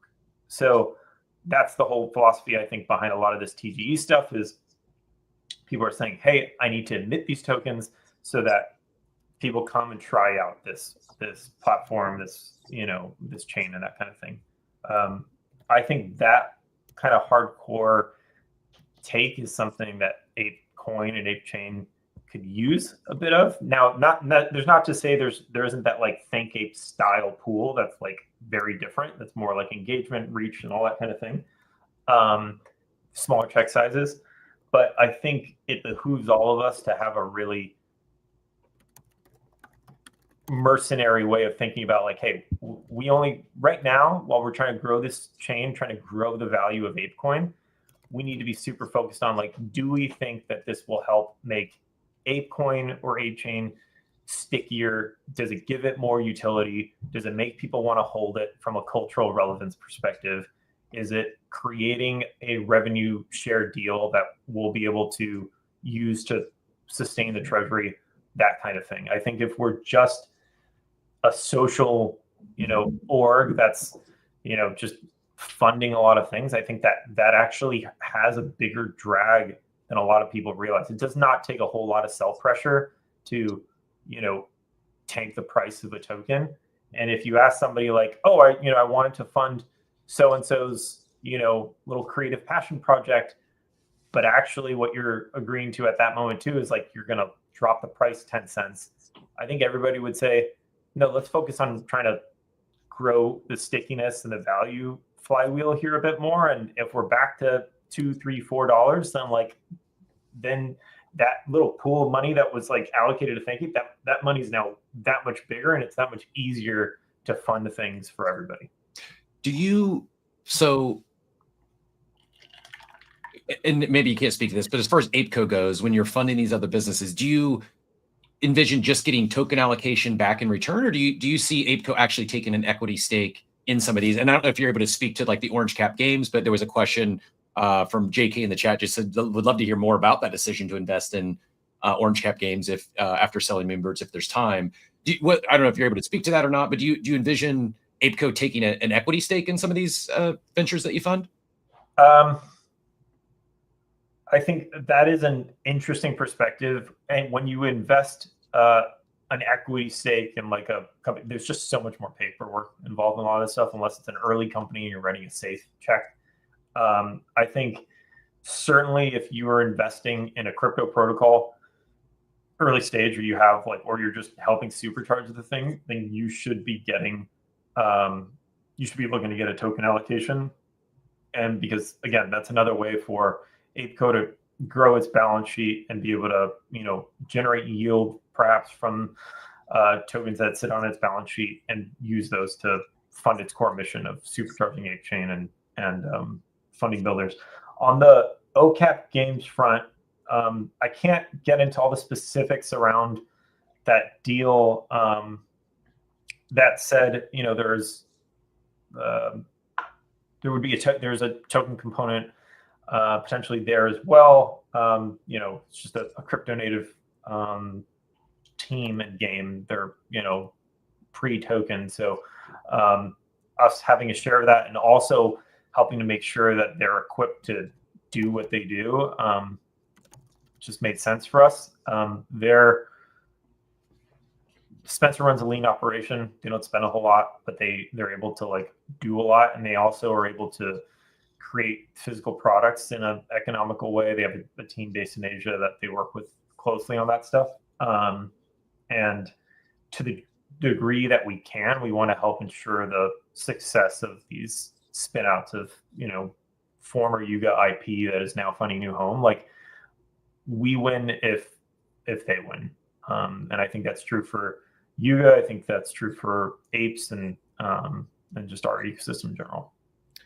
You talk a little bit about, I'm curious, like, if I'm way off base with the analogy here, but one of the things I loved about Bored Ape Yacht Club that I actually talked about in the book was that it felt like there was this aligned incentive structure with people in the club. They built around their apes, and then ultimately that led to the proliferation of the brand and the need to join the club. It feels like as you move towards this ApeCo world, you have these very clear focus pillars. By the way, one of my biggest critiques early on was like, we just need focus. Like, we need seasons or focus or something that says we're building towards this. And sure enough, here we are. Does it help Bored Ape Yacht Club in some way? Does it help the DAO in some way? Does it help the chain in some way? Or does it help other side in some way, which are your focus areas? Is there sort of almost this through line to say, look, we've grown up, but we actually still have the same sort of ethos of people who are building towards helping us in our community, who are truly in our community, are the ones that are ultimately going to be here, versus saying like somebody might come in and be a little bit of a tourist or a little bit of a locust going to a field to then eat the crops and move on to the next one. It feels like almost you're redoing Bored Ape Yacht Club, but with a much bigger ecosystem, with more of a playground. Does that feel right, or am I off base there? Yeah, no, I think that's exactly right. We've seen, and it feels like we always come back to talking about Blur and Blast a little bit, but it is just such a mask off moment, I think, for the space of like, oh, okay, now we understand how certain things happen. ApeChain doesn't have, a token to reward people with. The other really important aspect of Blast, though, was like, it didn't have its own dedicated app that it was driving to. It was like, hey, we're this chain, it has native yield. That was like, and we have a token coming. That was basically its only moat. And what we saw was, once the token came out, it was just seen as like a reward. You could move on to the next farm.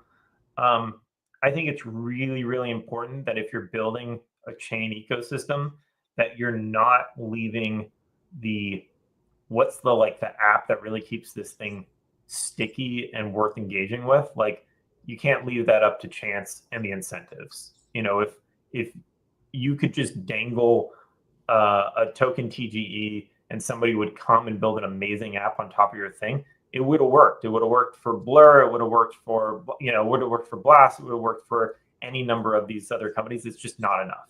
And so when I think about our ecosystem, I have to look towards what are the things that we have that nobody else does. I'm not talking about, yield or a token dangling or any of these other things, I'm thinking about like, cool. Well, we have a metaverse we spent tens of millions building that we're super excited about that has a massive UGC component that can allow other people to build 3D games and experiences. Like, can we supercharge third-party builders coming to do that? Because that makes ApeChain sticky in a way that, you know, these other L2s and L3s can't compete if we can pull it off. We have the Bored Ape Yacht Club IP. Is there a way that we can drive value and incentives to people to participate in that and to give back to ApeCoin and ApeChain itself? And inevitably, I think you're super right. Like,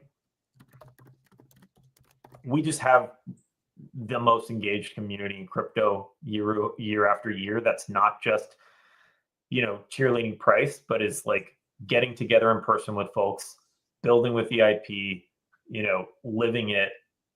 They're getting together with friends in real life that they didn't know before the club, but now they do, and, you know, value those relationships. Like, the tether between BOIC and the real world is one of the strongest things that we have in crypto. We were getting together back when nobody on crypto Twitter was really doxxed, and it was all like, we were all fearful about it and weirded out. I think that's really unique, and it behooves us to kind of double down and gas that up. Yeah, no, it's so true. Chris and I went to college at the same college together at the same time with mutual friends, and never met until Bored Ape Yacht Club. So, Wow. Awesome. You know, when you say it's the best place online to make friends, we are walking evidence of that. Yeah, we're like 918 episodes later. We've not missed a single weekday. So, it's a perfect example of that. And yeah, no, you're right. I mean, it's like the actual unique selling point is something I find interesting. Blast is like native yield. It's like you invented something that existed 10 years ago, and then, you know, it's like State Farm being like, discount double check. It's like, you mean you can check your insurance prices? Great at marketing campaigns. So I love the idea of uniqueness there. And again, you've done this before with Bored Ape Yacht Club, so it feels like a natural progression. I know you've got about 15 minutes, so I do want to hit some hands here because we do have some people on stage, particularly people in the club who are interested. So I saw Von Frunten out there. Von Frunten, feel free to get in here, GM. Hey, GM, everybody. GM Garga. So first, Garga, I just want to say, as you know, somebody who's been had his own share of frustrations with the DAO, having, you know, 2 AIPs never even make it out of admin review. I appreciate you in your position saying the quiet part out loud. I think it probably justified a lot of feelings that many of us in the club and in the DAO have been feeling for some time. 2 quick questions. So one, you know, I've been in the club since May of 21, been very deep in the MBA ecosystem as a builder. And I know there's a very core, passionate group of builders within the club that are building with their IP, just building on ApeChain, building within the Ape ecosystem. So I am curious your thoughts on where MBA does or doesn't fit within this kind of new model with ApeCo, because I think we always saw the DAO as a potential funding mechanism for our businesses. So interested in your thoughts there. And then one of the main drawbacks that I know a lot of people had with the DAO was the communication, was you send something into the ether and you maybe hear back, you maybe don't. If Cam is going to be, the leader of ApeCo, I assume he'll be the one in charge of keeping his team accountable, but who's keeping Cam accountable, or who's keeping ApeCo accountable to make sure things like that don't happen again, and you start to get this group of people that start to become a little disenfranchised with kind of the overall ecosystem again? Yeah, I totally hear that. And I think, frankly, it's like I need to help keep Cam and that team accountable. I think the really important part there is going to be being super transparent about the reasons why we can or can't fund something. I don't know if it's, trying to preserve people's feelings or something like that. I know there's been feedback from, say, like the banana bill not getting back to people on time and all that. We need to just be able to be like, hey, sorry, this isn't right for right now. We're focused on X, Y, and Z. It's not going to be, it might be a painful process for some people on both sides, but we just have to be super realistic about what we can and can't do, and like save everybody like the headache and the heartache of waiting around and wondering what happened. So that's my big push and my big ask for the team, as if this passes and we're setting this up, is like, guys, I don't, don't just like say, oh, sorry guys, we're thinking about it, and then just not get fucking back to people. Be like, sorry, we were focused on X, Y, and Z. This doesn't really fit right now. If the token price goes up and we're looking at something else different next year, maybe this is the kind of thing we'd be able to double down and invest in. On the Made by Apes front, Made by Apes was a passion project for us, something that we wanted to use to formalize, again, stuff that was already happening in BAYC from the very beginning. People building with their Ape IP, and how do we do it in a way where it's easier to find those folks? It's easier to give those people some support. It's easier for them to find each other, or like, a regular person be like, cool, I want to see everything that's built with the Ape IP. And now, is there some place where I can go to for that? I think allocating some amount of capital towards helping to supercharge those businesses makes sense. To be, again, to take my own advice, to be brutally honest, I think it's not a ton of capital at the start, and that we need to be thoughtful about it. My move, what I would judge the success of ApeCo on is, are we being really responsive in, the kinds of deals that we're making? Are we making do we feel super strongly the deals that we are making are ones that are capable of driving value towards ApeCoin materially over the next 6, 12, 18 months? And the Made by Ape stuff is important. I think what we would end up doing is advocating most for the ones that help drive value back to the ecosystem. Sorry, one second. All good. Puppy, we have seen the new puppy. It is an adorable puppy. Love to see it. And being in the, oh, there we go. Oh my goodness, dude, I am a very big dog person, and there is nothing more. In fact, I'm staying at a hotel that has a mascot dog that looks a little bit like that, and it is the most adorable thing ever. So love to see it. Seems like we are. My headphones, so his ears go like this. But his ears just popped up when he heard the dog noise. You also gotta love that a dog is like, like basically howls, and then it's like, oh, dad's here, we're good now, right? It's just like, that's it. It's like there's something about something that just loves you unconditionally and just wags its entire butt when you walk in the door that I'm like, it's incredible. I know Peter had a couple of questions as well. I think it related potentially to NBA, but Peter, go ahead and get in here. GM. Hey, good morning. Yeah, thanks for having me up. Yeah, I guess I had some similar questions, so I'll try and piggyback and follow up on the Made by Apes stuff there, because it does seem like potentially there's a bit of a switch there from, we were a Made by Apes launch partner, obviously, and when we launched, there was discussions about we're going to put a whole bunch of weight behind this and advertising and energy and support with marketing, and that kind of never came through. And then the DAO was, this could be a great funding model for Made by Apes businesses, and then it was really just difficult to get anything through, and that never kind of went. And then the banana bill itself, I'm just curious because you do have some similar decision makers that were with Banana Bill Council, with ApeCo now. And it really felt like it was hey, if you don't have this like 6-month Ponzi that can return back to 10x, it's not really what we're looking for.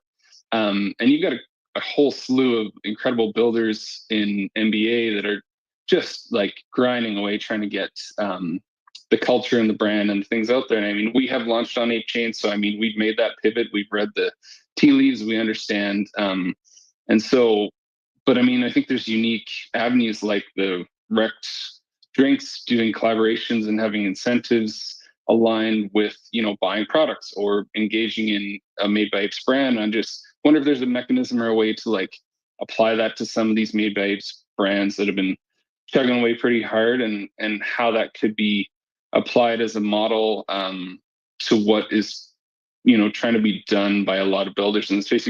And my second just quick follow-up that ties into that is like, is ApeCo just going to run and try and find non-MBA, non-Ape outside partners that have coffers to grab attention, or like we're going to focus on supporting Ape builders within? It's called ApeCo, so that's my questions.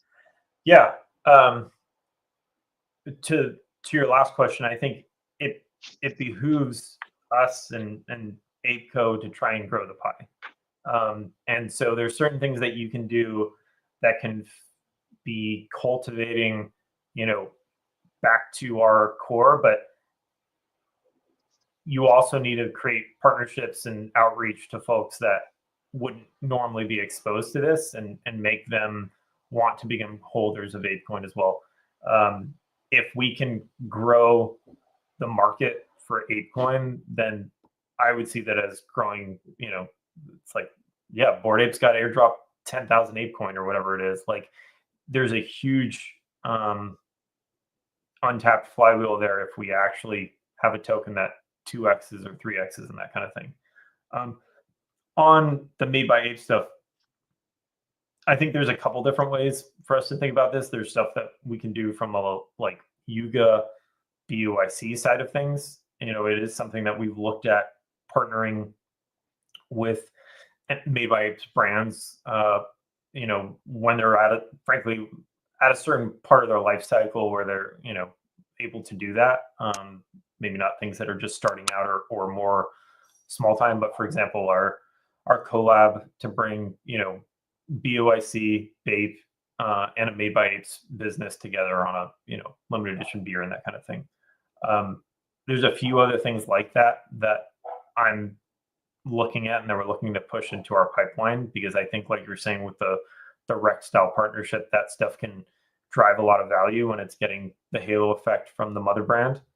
And I think you're right that we need to be thoughtful around allocating some amount of capital from the ApeCo side that has its own,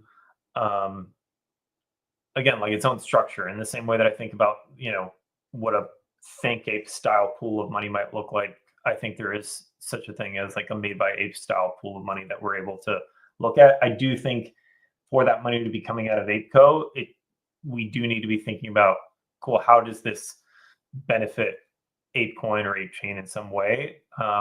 Or else, it's not really fit for, or else ApeCoin shouldn't really be bearing the burden of that thing at the end of the day, is the reality. And it's more of a Yuga BOIC thing. Yeah. It feels less nebulous to me. Would Yuga ever give Made by Apes, like CTO it out to 5 to 10 leaders, with capital from ApeCo and Yuga for, I don't know, a year, 2 years, 2 years ideally, to like actually run and gun on Made by Apes? Because there's a lot of people passionate about it who are deep in the weeds, and zero like shade or issues. It's just the consistency within Yuga with the changes in leadership and things like that, and changing team members. I think consistently would be really helpful for us as a group. And there's people who are giving this like full-time hours, full-time commitments, who would love to, Gene and CEO, and I can name a whole bunch of Made by Apes who are, doing big things with this. Like, could we CTO it for a couple of years with the ability to give right back if you didn't like what was going on? Put 5 or 6 people in the driver's seat, and some funding from ApeCo and some funding from Yuga, and run with it. Like, because we can really crush this. I keep hearing that, Cam wants killers, and I think you got killers in NBA and killers in ApeCo now, and we'd love to just give it a run. I think that's interesting. I think that could be an interesting model. That's certainly consistent with the kind of thing I've been thinking about over the past year that's led to a lot of different spin-outs, like more recently the Moonbird spin-out. For certain things, you need somebody who's living and breathing it day in and day out. And it's all they want to push and all they want to grow. Obviously, from where I sit at Yuga, like, I need to be looking at, like, how can I be doing things for all Bored Apes, building a fucking metaverse, trying to navigate, building ApeChain from the backseat, in a lot of different ways. So if there is a passionate group of builders that wants to share a proposal for something like that, I'd be happy to look at that. And I think some of the model that we've started developing with these spinouts where, again, like, yeah, we can still sit on a cap table. We can still support, we have potential upside look at this thing, but there is somebody that has founder level incentives to drive value to it for everybody. I think that could be an interesting model. Yeah, it feels a little more streamlined across the board. I know you got to jump here in a second. I know we had some other questions, but I know you got to jump in a minute. So let me get you out of here on this one. Generous with your time this morning. Appreciate the insight. Great questions across the board. Peter with some good, fair, but tough ones. Let me get you out of there with this. Unrelated to these, other side, can you give us a quick, 30, 60 seconds on what we have to come on this? I think we talked about, there's persistent talking about in June. People are excited about it. I'm excited. My friends are excited about it. Give us a next thing what to look forward to, and other side, or anything else Yuga related for the latter 6 months of the year. Yeah. I think we've kind of gotten into this weird groove where we save a lot of our gunpowder towards the end of the year. And I think from the BOIC side, we're deep in ApeFest planning for Vegas in October, and some other fun stuff that would be hitting towards the end of the year. On other side, I've got the amount of just production that goes into this is astounding, and the amount that we're shipping compared to a year ago is incredible. I'm really happy with the velocity from the team. We've got Bathroom Blitz that we built with one of our very own command line in the Von Doom team, OG Ape, that we're excited about. But that's really the first ODK build that we're going to be sharing. There's several of these in development from Yuga proper with different AAA game studios. There's some that are being built by community members. And so for other side, we're seeing the next couple months is going to be about rolling out different ODK experiences one after the other, keeping those persistent, and leading up to getting people into Nexus, which we just did a full walkthrough again, as a company and playtest on Friday, and it's come along amazingly well. It's a massive space. I think people, I think Illa came away one of our biggest fans on that. So I'm excited to get people back on the other side. And I think everybody's been seeing some of the other deed concepts that we've been sharing, the 3D models and all that, of how these are coming along. Other deeds are coming in the winter, not the summer release, but I'm just so happy to see how everything's coming along, and can't wait to get more and more people into it. Right on. Well, look, thanks for joining us this morning, Cap. I'll let you kind of get us out of here, but it's we had a couple questions we didn't get to. Is there a way we can get these to you? I don't know if you have any other spaces planned. I know I'll do another one in the next couple of days. I haven't figured out who, when, what. But if you want to DM them to me or email, you've got my email, and I'll make sure I jump on a spaces between now and Thursday. I gotta find what time works, but really appreciate your time. And yeah, we'll apologies, Ian, and I see Simple Farmer with Clutch jumped up as well. Apologies, we couldn't get to them all today, but we'll do our best to get any and all those questions answered. If we didn't get it on stage, shoot them over and we'll follow up. But really appreciate your time. Goes without saying, open invite to join us whenever convenient for you. And I think this is a really exciting time in the space, really exciting time on ApeChain, and exciting time to be part of the club and building here. So appreciate your transparency and answering some tough questions. Thanks, guys. Appreciate it. Right on. Yeah. I mean, like, to me, Cap, my takeaway is relatively simple. And again, apologies to people whose questions we didn't get to, but my takeaway is that I think sometimes in Web3, we don't treat it like the real world, and the barrier to entry for businesses, the barrier to entry for builders, and the barrier to entry. And by the way, this isn't talking about a lot of the people today. Like, I look at Von Front and I see what he's building. I look at Peter, I know what he's building. I've had Peter's products, they're good. I've had Von Fronten's products, they're good, right? But I think for a lot of people, there was some other things going on there. And to me, this is saying it's going to be focused. It's going to be going towards the right builders. There's going to be a higher barrier to entry. It's not you're just getting a larger check because you have an ape as your PFP, but you're getting a fair check to build against the ecosystem. And I guess, like, to me, that's like, it's part of the evolution and the growth if they want to survive and not just be a entity that funds things that ultimately don't net out in a positive impact for the DAO or the company. Yes, fair. Peter, I'm not sure if you're able to still get back in here, and I would love to get Simple Farmer and Profits. If you guys have any questions or comments, I apologize we couldn't get through everyone there. He just had he ran a few minutes late for his meeting and had to bounce. I like where it's going. I'm a fan of this AIP. I'm a fan of ApeCo. At the same time, if I'm being candid, I have similar concerns to Peter and Board Dev and Von Frunten. I love the NBA. I love that element of the club. And I agree with Peter. There is some freaking killers in this club. From Peter to Von Frunten to Board Dev to, I think of NFT Hoarder, I think of Asif, and all those that do, they are some of the glue that holds this club together. I would be really sad if things transpire where they feel they have to go find another home because they're no longer able to get funding or support or see a path to securing that here. All that being said, I think so because of that, there's a little bit of a leap of faith, right? Are they going to continue to support these individuals? I think it's likely. I think the biggest benefit that I take away from that conversation, Steve, is that it's not just going to be a check. It's not just going to be funding. Rather, I think they're going to look to work closer with these organizations, and yet maybe for something like Board Brewing, maybe it's a little, maybe lengthier, maybe it's quicker access to funding, but it's the type of deals that come out are instead of just like, oh yeah, here's 50 grand, go do what you want with it, or here's 250 grand, go do what you want with it. It's here's 25 grand, but we're going to connect you with this other partner of ours and help promote this collaboration. That sort of stuff I could see like them. And I think that was always like in the back of our minds, that was always like part of the perk of building under the NBA umbrella is that if we hit, we've got this giant, not just the community, but this giant entity of Yuga and everything they're building with Other Side and Bored Ape that could really add fuel to that fire. I mean, we saw it with the bodegas at Ape Fest.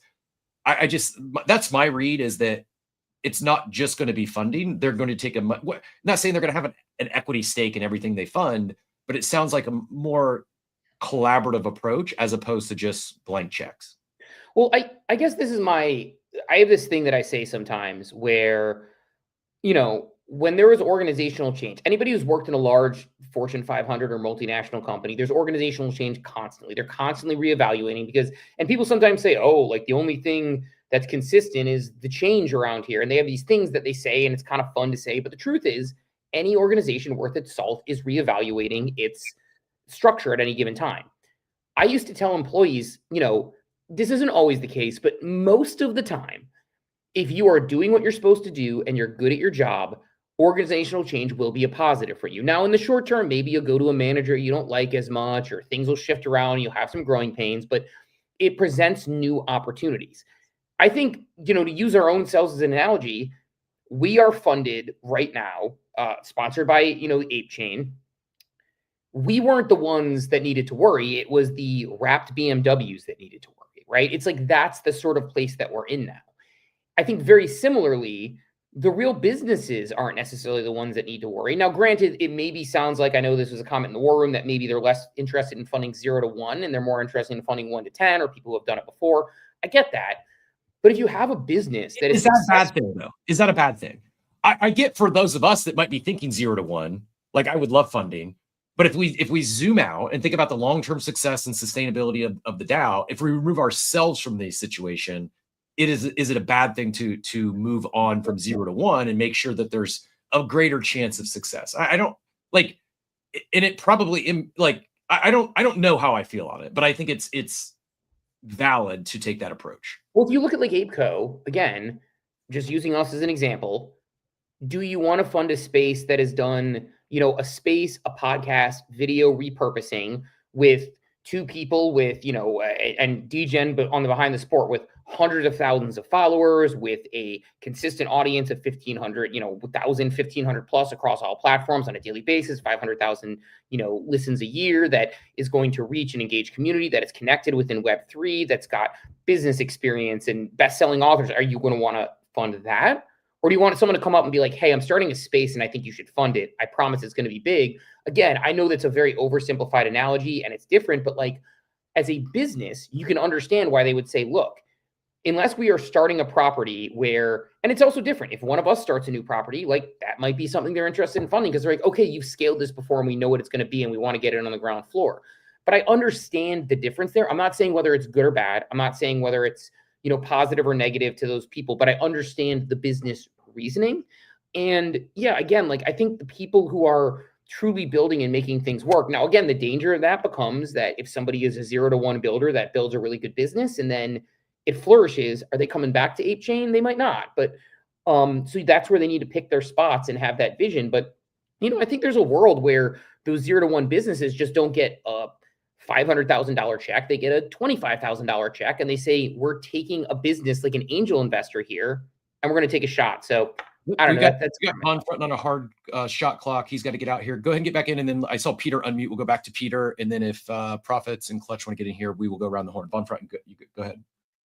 Yeah, appreciate it. And I think Steve was starting to get where my head was, right? I think look, if I'm Garga, if I'm Cam, if I'm the people who are the ones writing the checks, I get it, right? They spent 4 years writing 0 to 1 checks. And there's not a ton to show for it. And there's definitely a lot of bad things to show for it. So like I totally get why they're doing what they're doing. It makes sense as where they are wanting to place their capital to further the interests of Yuga, the Ape Foundation, ApeChain, ApeCoin, everything. It makes total sense. I think there is the downside, potential downside, and Steve was starting to get on this, is the club has a lot of 0 to 1 builders, right? I'm one of them. Full bias. I'm one of the 0 to 1 builders. And I think you run the risk of, if one of the reasons that a lot of people are in this ecosystem is because we saw it as potentially an opportunity to leverage those Web3 network effects and take our business from 0 to 1 in a better way than we could outside of Web3 and outside the Bored Ape Yacht Club, and that opportunity is gone, do you start to alienate a portion of the club and maybe lose that portion of the club? And maybe that's okay. And maybe that is some of the growing pains you got to go through. As long as we're all going into it kind of like eyes wide open, and we're not going to start, sell shaming people because, we can go get regular VC or regular angel investment money or whatever and don't have to build on ApeChain anymore to go grow our businesses, right? Not saying that's what we're going to do, but I think if there's a non-0% chance that happens, right? So I think it's a risk that, or maybe not a risk, it's a reality that may come from all of this. It may be a very necessary reality, but I do think that there are going to be builders in the space that, unless there are those, levels to this of, are you a 0 to 1, a 110, a 10 to 100, and there's, different allocations of capital that goes to each of those. I do think that that's going to happen. And, as a 0 to 1 builder, personally, a little sad if that's what happens. Totally understand it. But hopefully that there can be structure to this that allows for builders of all shapes and sizes to continue to participate in the club and in the ecosystem. Because personally, that's been one of the most attractive and most fun parts about being an ape for me for the past 4 years, is this community of builders that we've kind of curated over that time. And I think there's Von Frunton's using it to use a different analogy. When my son comes pissed off and says we didn't get to go to recess, and he says, why? And I was like, well, there was like 4 kids in the class who were causing a kerfuffle. And we didn't get to go out to recess because they punished the whole class. It feels like Von Frunton saying, like, look, I'm a 0 to 1 builder. I'd love that initial angel check. I would love to be able to kind of continue to do that. I have a focus. I have a business background. I'm a professional. And, because so many stupid things were funded in the past by sort of this, almost nepotism of sorts, or not even nepotism, this controlled funding, he's the one who's on the outside looking in. So I get that analogy. Like, I understand that, that sort of frustration. Again, for my money, I also understand the point of, like, there's going to be trade-offs. Like, it's going to be a trade-off if, ApeCo jumps on with Von Frunton and says, I see what you're building, can't fund it, not the right fit for us. And he might say, great, well, Polygon's going to, or Abstract's going to, or whoever insert chain is going to, and then what's going to happen if he grows and is successful? Well, he's going to stay, dance with the girl he took to the dance. And so totally understand that. So I think it's a tough spot, but it's also I think from a business perspective, again, it's easy for me to say as somebody who's not only funded and gone through all three processes, which, we've been through, an attempted banana bill process, a DAO process, and sort of a process that is probably a good guinea pig for what this looks like and given feedback on all three of them. You have to look at, again, from their perspective, which I think Von Frauen's doing a good balanced job of doing, which is this money is just going to disappear if they're just funding passion projects that don't have accountability around them. And I think that that's the direction we've gone for a lot of these things. Now, it's not everything, but I think that's the lens which they're looking at it with. And, I can understand it. I also understand that this isn't for everyone. And I want to at least represent the other side. I see Big Bull jumped up. I just sent an invite to Crypto Sheep, who I saw apparently wasn't happy with the news today listed their mutant after, I think, last month buying it to build an NBA company. I'll share I think Clutch Simple Farmer was up next, and then Profits, and then Big Bull. So let me share this post from Aaron. I'll give you my thoughts on it, and then we'll go Simple Farmer with Clutch next. Aaron says, here's what I support. I support whatever the DAO ends up voting for. I support Crypto Garga and the team bringing Ape and ApeChain to new heights with ApeCo. I support those of us in the trenches building on ApeChain. I support my friend, board council co-founder Ernest, continuing to call attention to the rules of the DAO.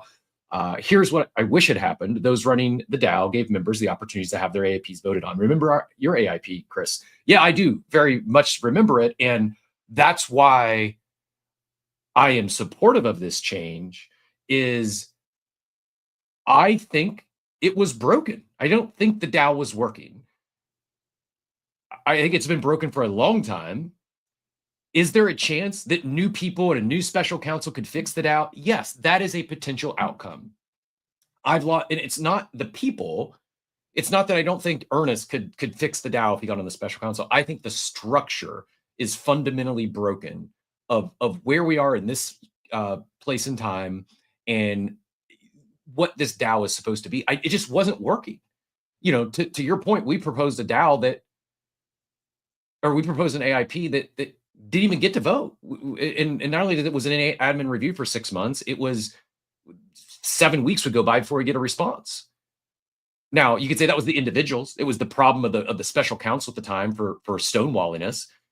I'm near certain the reason it didn't get approved is because they were working on Banana Bill, which would have they viewed as maybe a competing AIP or something at the time.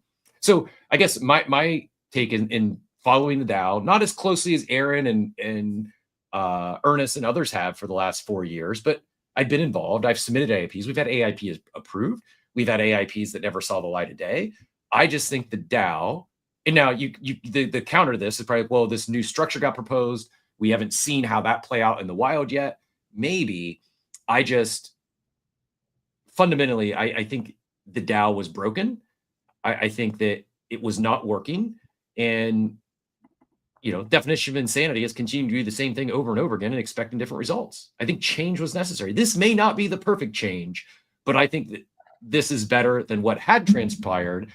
That said, I fully understand the pushback from those like, well, we just got this new on-chain voting mechanism approved. We just eliminated the admin review. Let's see that play out first. I fully respect and appreciate. Hey, can we try to CTO it first? Cool. I don't have any objections with any of those attempts, but what I feel pretty confident, it wasn't working as it was intended, and it was ripe for extraction. There was certain groups that were taking a lot of millions of dollars out of the DAO, no accountability. We never saw anything come from it. And so I feel change is important, and I do think this is better than what it was. But that's my 2 cents. I am a Clutch Simple Farmer. If you want to get in here, let's go Simple Farmer, Profits, Big Bull, and then Aaron. GM Captain, GM Steve. I really enjoyed your guys' conversation with Garga. I thought it was insightful to learn about his long-term plan, right? And my favorite part about what he said is that the plan that's being implemented now is looking at not a 1 to 2 cycle, but a 10 to 20 year future. And I think that the way that he's setting it up to run ApeCo and improve ApeChain from a business perspective is absolutely massive. To give some background info, we actually worked with the foundation very recently to get Clutch Market launched on ApeChain. And the foundation is actually staking Ape in the Clutch platform in order to earn revenue to cover all of the costs and actually come out net profitable with what they've deposited into a Clutch Market. So I think that model is really smart. It's a total no-brainer, actually, from a business perspective. Personally, I'm a huge holder of ApeCoin. I have a mutant, and I'm going to be shopping for a Bored Ape now shortly after this space, after hearing what Garga said. And I absolutely love it. We came onto the chain maybe 3 weeks ago, and we're already top 5 for total volume created as a DeFi protocol on ApeChain. What that tells me is that there hasn't been much good DeFi being built on ApeChain up until now. If we're already in the top 5, that's really crazy, being only 3 weeks in. So I'm super excited. And what I was actually going to ask Garga is if they're willing to lean more into super clever proprietary DeFi products that generate revenue on chain for people who hold ApeCoin as well as ApeCo who might invest in said products. And obviously, I think that his statement about the long-term future of ApeCo and ApeChain, it actually answers that question. So it's probably an obvious yes. So yeah, man, I just want to say from the other side, I also have a Bored Ape. I'm a mutant. I'll be getting a Bored Ape. I'm going to be using the MDA if possible. I would love to put Made by Apes on Clutch Market. I think that'd be super cool. So I think there's probably some form of future for that. So I don't think people should worry about that in a negative way. I love the direction this is going. I'm super excited for the future. I feel like I hit the jackpot coming onto ApeChain at this time when this transition is coming. A transition away from inefficiency towards efficiency, revenue, and supporting the price of ApeCoin. I mean, that's just awesome. So I just wanted to say that. And thank you guys for letting me up here to speak. I thought you guys did a really great job interviewing Garga. Thank you very much. And grateful you're building on ApeChain. Grateful to have connected. And I will also be grateful when I finally hit a parlay, Steve. I kid you not, we hit 1 of 2 again last night. The Reds lost by 1 run once again. So we've missed out like the last 3 parlays on 1 of 2 losing by 1 run. So if anyone has a hot guaranteed lock for MLB tonight, let me know in the chat because I would love to pay out one of these parlays tomorrow for Cap's Clutch Market parlay of the day. But in all seriousness, like what you're building and what you just described, gets me really excited about ApeChain, gets me really excited about the ecosystem, the community. Like yes, yes, and yes. I think this is a great example of checking all those boxes where it's beneficial for you, it's beneficial for the chain, the ecosystem. It's also fun. People in the community are engaging and participating without having to be, bribed to do so with a TG or anything. So yeah, appreciate all you're doing. And we need more simple farmers out there building similar stuff on ApeChain. Yeah, I was going to say, and I'll let you get back to hands because I didn't have the order in there, but I think the point is that we're trying to make, which I think I just want to keep getting across is, Cap and I uniquely have been through 3 processes. We have tried to do the banana boat process. We have done the AIP process multiple times. One of them completely held up and didn't go anywhere. One of them, it took a while to get through. And then we did what is probably a variation of the new process. And I can't emphasize enough. Look, we probably, could have gotten more for the sponsorship and whatever. It's but at the end of the day, we went through 3 processes and one of them resulted in, quick answers, quick calls. And if we ended up walking away from the deal or they walked away from the deal, I feel like it would have happened relatively efficiently versus being strung along. And so to me, that's the power of what's happening here. I'm not saying it's perfect. I'm not saying it's going to be right for everyone, but the fact that we've heard and still have no clear reasoning why one of our AIPs, which was set to actually make the DAO money, was continuously held up in review because there was a competing proposal or there were people on the council who didn't feel good about it or they weren't meeting enough. And all of the things that we heard behind the scenes without really clear answers. And instead we're sitting there hands up in the air waiting for an answer. That's not an ideal process. Nobody wins there. The banana bill was, a similar thing where I think people felt like it struggled a little bit. This process was extremely quick. It was phone call, next week phone call, deal signed within, I think, a month of discussion through negotiations, through, things that we wouldn't budge on, things that they wouldn't budge on. And that's how a negotiation probably should happen for that sort of funding. So that's I guess that's my point is I think people are sort of, the process that Clutch Markets explained. It's a far better process, and it's a far better process to get a no than it is to wait around hoping to get a yes. So I think that to me felt better. But again, it's a growing process, and they're going to constantly be evolving to try to grow the ecosystem. But I'll let you kick through hands because I know you had the order there. We've got Aaron, Profits, then Big Bull. Aaron, GM, appreciate your patience. You assume that I have patience, and I appreciate that about you. I wasn't going to even come up. I just wanted to put my thoughts down there.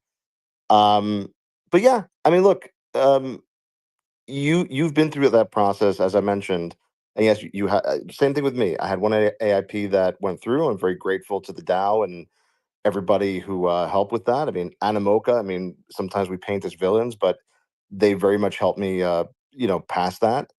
And then I've been through the process where it didn't pass, but at least it got up to vote. I really just wish that other people in the DAO, the mutant spears, the lore lords, everybody else, just got that same opportunity to get up to vote. I mean, clearly the DAO was broken. I feel like it was broken kind of from the beginning with the way that voting was established and all that. Um, I'm ready to dump all this down knowledge from my brain, and I don't know, learn Italian, do something else with it. I'm looking forward to seeing what ApeCo does. I don't. I mean, there's a vote, but spoiler alert, is going to pass. And I also appreciate my friend and partner Ernest, who is there saying, "Hey, actually, this is the way things should be done. Maybe we can give everybody the same opportunity to get things passed." And obviously, Garga's Garga, right? And I get it. I'm looking forward to seeing what he does. But you've been part of that process, Cap, where um, some of the same people whom we both really like and respect uh, didn't sort of didn't allow things to move forward um, against what was supposed to happen. And so we're all kind of now saying, okay, well, that didn't work, so let's lean into it even more and just just go in that direction. And to be honest, I'm cool with it. Like I don't know if I it's hold that. ApeCoin. I want ApeCoin to go up. I work in the trenches on ApeChain. I want a lot of people there. I mean, Ernest and I launched the second largest grossing collection on ApeChain so far, and we are continuing to work on the background of just expanding the market. Whether there's a DAO, whether there's not a DAO, it doesn't really matter.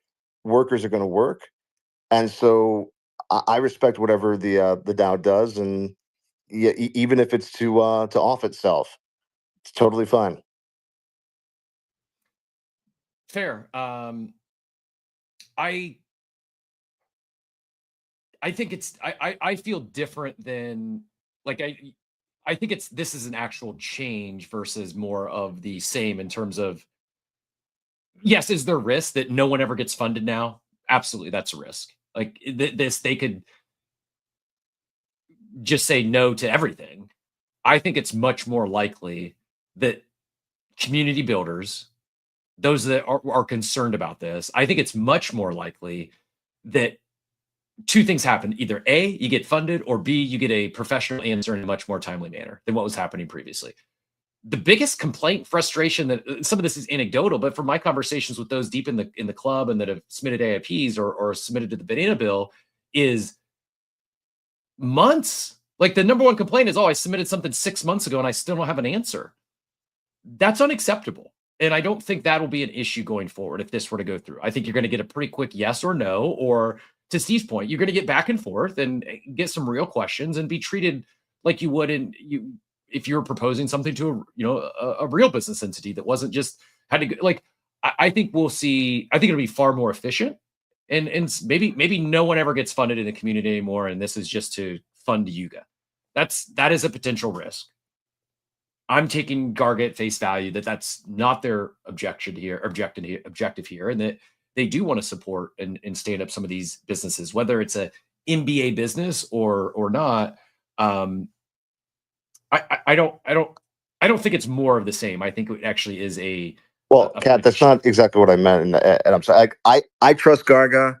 I trust in Garga. I'm good with that. You know me. I minted, never left, never sold. I'm BYC through and through. And I think that it's going to be great that people get a faster process, even if it's a no. I think that's fantastic. What I mean is the transparency. And look, like I'm not a Web3 maxi. Like I'm not a decentralization maxi. That's not the reason why I'm here. I'm more of an IP builder. Want to help entrepreneurs build up their stuff, and I like the tech. I like the abilities that people can have here. But we're talking about not having transparency, and it's kind of been said the last couple of weeks that there should not be transparency. And listen, I'm okay with that. I agree. Not everything should be transparent. You put something on the blockchain, you'll be able to see that, but not every decision behind it has to be explained to everybody. That's what I mean by leaning into it, is just going from we're supposed to have some transparency and reports, etc., to none is expected, none will be given, and that's okay. And I also think that's fine with me. That's what I'm saying. It's fair. And didn't mean to put any words in your mouth that weren't accurate. Profits, you've been super patient. Appreciate your patience. I don't see a hand up, but it could be my end. I want to kick it to you though if you'd like to get in here. GM, always a pleasure. Oh, we lost Profits.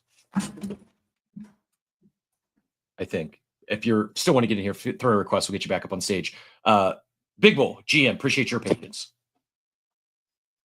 GM, can you hear me okay? Yeah, we got you. Perfect. Yeah, so a few things. I put a couple of posts up. One is what Garga mentioned on the last spaces last week, a report by A16Z. I think it's definitely worth reading. Everyone who wants to make an informed decision about DAOs should read it. My view, I put up another post up saying, why vote no? I'm not actually against pretty much everything he's proposing. The only thing is, he's said he wants to think very long term. So if you're thinking long term, why rush it 7 days or 14 days? You can still have, and as Aaron said, this is very likely to pass anyway. While they're doing that, going through the steps, because I think it's disrespectful to every AIP author that's been in the system and the entire concept of the DAO to effectively have Class A and Class B ApeCoin. And so one ApeCoin does not equal one ApeCoin. If you have preferential ape voting, ape to go up first, right? That said, one of the things I did say was that for a DAO to work, you need the biggest holders to be the evangelists. So if the biggest holders, which is Yuga and Imoca and the founders, are not interested in doing a DAO, or really have ever been truly interested in doing a DAO, then long term, I don't see how a DAO can work, right? So I think that's a kind of important point, right? But one thing that no one's mentioned, of course, is by taking it out of a foundation into a ApeCo, it does mean that Yuga and the founders can sell much more easily, right? So they can sell their ape without having the risk of losing the control of the assets in the foundation, because it will be in a company, right? So you could see that as a positive or a negative. Say that again. I just think it's something. I'm not tracking. Well, you're saying the founders could sell their own personal ape in their allocation? I'm not tracking. Because right now, if you're on the committee, you need 10 million ApeCoin. So the committee picks the executive director, right? The committee effectively is the final stop after on what was written on the IP 852. So right now it's Animoca, it's Yuga, and optionally the founders of Yuga, because they would have more than 10 million ApeCoin each. So if someone came in, if those guys sold down their ape and became less than 10 million each, they would no longer be on the committee. I got you. Okay. And then if other parties bought ape to that level, they would be. So it's not, if a group of 5 or 6 corporations or funds put in 10 million each, they could effectively take control of the DAO, right? So, obviously that'd be very expensive based on the market depth. But my point is you may see this as a positive or a negative. But if it's in a ApeCo, then there is no control loss or risk if they want to sell down their ApeCoin. Do you understand? Yeah, no, fair. I'm tracking with you now. Yeah. So basically, Okay. their ability. I'm not saying it's good or bad. Is there's good and bads to that, right? Yeah, I don't know if it's that big of a deal. I hear you. I guess I haven't been overly concerned with the amount of ApeCoin that the founders are holding. I've actually assumed that those monthly allocations or those monthly distributions are getting sold. I have no idea. I've never looked into it. I just I've assumed they've been selling their monthly unlocks for a while now. But that's I think they said before they weren't, or some of them weren't. Anyway, but it's reasonable that they want to sell, right? Along the line to fund what they're doing for the business and fund Yuga, right? So it's not unreasonable. But coming to Aaron's point about transparency, actually producing transparency, there is a benefit, right? So when you want to engage with large firms, right, and not just people within the ecosystem, they would rather engage, with an NDA and the foundation and discuss what they want to launch, and then work on it, and then launch the product, right, and then launch it to like their million clients that they already have, right? So it is tricky to do those kind of things in a snapshot forum model, right? But I do think that 0 to 1 time is kind of over, unless there is kind of hinted they might give a little bit of funding to Thank Ape for that, or what kind of All City and I were doing like before when there was the small grants. There could be a small amount for that, but that stuff isn't going to move the needle fully, right? But it will. It does create the ecosystem, but I don't think it can be a large amount. Anyway, one other thing they didn't mention, of course, is also treasury, right? So, are we going to manage? Are they planning to keep the treasury in Ape? No, I mean, it's actually sensible to have part of the treasury in stables and other stuff, right? Stables, ETH and BTC and what have you. But I'm just, this is something which the foundation, I think, didn't do a great job of, in terms of other DAOs or foundations kind of thought about that a bit more. But I do think, though, the biggest thing that kind of gets on my nerves is when people say, nothing was done, it's taking too long. Because the last 6 months they've been in charge. And so if it's taking too long, there's been no stewards. There's only been 3 people on the special council. And one of them works for Animoca, who's on the committee. Another one is working for the foundation. And effectively, we've been told it's going to go into this new ApeCo. So if there was any delays in AIP 582, or if the DAO hasn't done anything for 6 months, that's because they chose not to.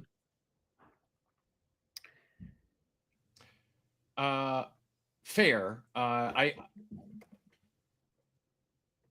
don't know timeline wise, so I'll hesitate on saying. I know there was changes 6 months ago, and then I think I noticed the probably the biggest change I've experienced from my perspective has been since the new leadership structure went in place with Juan and Cam over there. I don't know, Steve, was that a couple months ago? Officially, it was, I think we had a Cam on the show to announce it 2 months ago.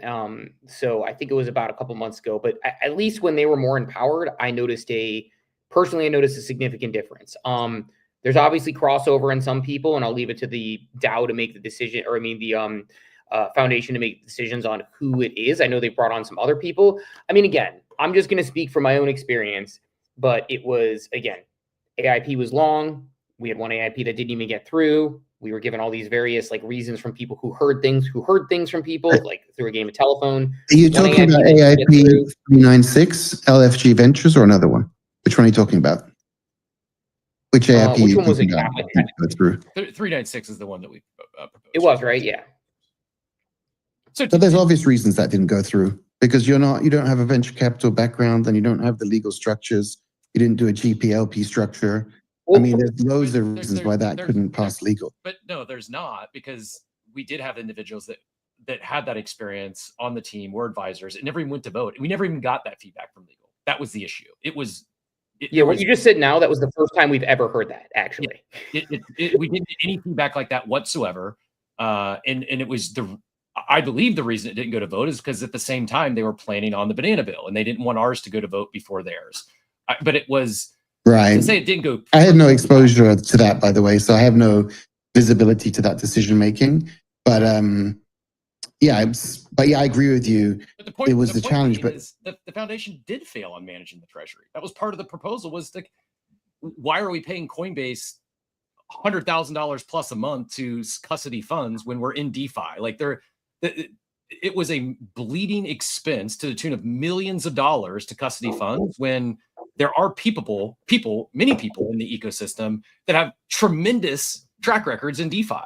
Even if like you just put it in stables and earn like the most conservative yield possible in this space, it's better than a 6-figure monthly expense. There's so many things like that. Which, by the way, mismanaged. And of which, by the way, like you said, people we partnered with on that. And so I guess, like, to me, again, respectfully, to be like, well, it's obvious why that didn't go through. It's like, well, we didn't hear back, so it's not obvious. We didn't get any feedback. It sat around. We wait months to get answers. We got run around on it. And if that was the feedback, and that was the feedback initially, what we could have done is gotten that feedback within, I don't know, even a month of putting it in. Yeah, readjust the proposal. Let me finish. Big Bull, let me finish. Big Bull, let me finish. We could have gotten that feedback within a month of putting in the proposal, and then we could have adjusted the proposal or even the team to do accordingly. We've been told there were other reasons, like Banana Bill coming up and other things, or people who just didn't like the direction it was going. So I think, like, that's the point, is on one hand, we went through that where we were not given the feedback. Like you say, it's obvious. We didn't get that feedback, so certainly not obvious to us. We did have people on the team who had experience both in DeFi and otherwise, and that was part of the point, is that the DAO wouldn't lose money on a mismanaged treasury, one of the points we talked about earlier today. So we've been through that process there where we didn't get the feedback and it was completely opaque. So it wasn't a transparent forward process. We had been through the Banana Bill process, which we didn't get a lot of answers on. So that didn't work. We did go through a DAO that passed at 98% for our show, which is great. We appreciated that. My point being, like, I think, like, saying, like, this process is, to me, this process where, is far superior that we happen to have gone through in the past 6 months. So that's, I guess, the point that I'm making, is that if there is, a more optimal usage, there should be. But yeah, I want to see it. I just want to see it succeed. Like, I just want to see the DAO succeed. And the process that we had before was not succeeding, and the feedback was across the board with multiple people in that way. And again, like, I think going 6 to 8 months without a response is not an acceptable process for something like that. And a hard no and a quick no is a little bit better. But yeah, I think that those sorts of processes, I think that's where it's, like, to say, like, to try to, like, I think the adjustment is needed and important. We got Ian back up. Ian, appreciate your patience this morning. Apologies we didn't get to you earlier. Well, thank you guys for having me up on stage. Yeah, I mean, I've been in the DAO for a while, and I had multiple generating and revenue generating dApps that were going to bring revenue back to the DAO. But for the longest time, I was always told we cannot accept any kind of revenue back into the DAO. So I completely gave up. I had at least 3 to 4 different ideas that were multi-million-dollar ideas that could bring revenue into the DAO. But right now we're looking at the DAO and we're like, why isn't there any revenue here? The SEC stopped us for so long, and now I kind of feel like it's a corporate takeover. So as long as the corporate takeover takes us to the moon, I'm completely happy about that. But Garga just got on here and said that he's going to be doing the same kind of funding. And to be honest, I'm not looking forward to community funding. I know a lot of apes in here like that. I'm looking for a CEO who knows what he's doing. Maybe there are certain dApps that need additional funding. Okay, that can be talked about. But I think we need to consolidate ours and go for something that's a lot greater than just a grants DAO. And I felt like the last talk Garga just said, ApeCo is kind of going to be a grants DAO, but instead of a grants DAO for everyone that everyone can now vote on, only now 6 people can now choose. I don't like that. But I definitely appreciate Garga taking the reins again, and I think we need to head more towards less grants and more towards more sustainability.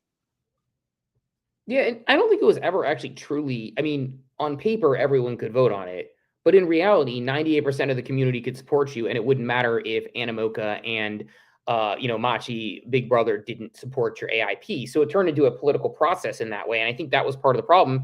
It also didn't matter if you didn't get through. Like I said, I mean, putting in an AIP and the point that was made earlier that we've talked about and brought up at Garga, it's like when people put in AIPs and they don't hear back anything really of value for 6 months, they don't go up to vote. Like I look at Von Frunten, who was on stage earlier. It's like he went through the process, he got the feedback, people talked about it. Like not being able to put things up to vote because of that.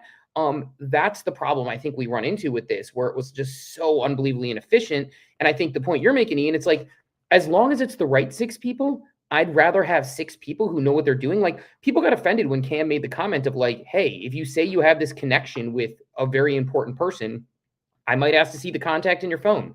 And then furthermore, I might ask how they're actually going to bring value to ApeChain, not how you just know them.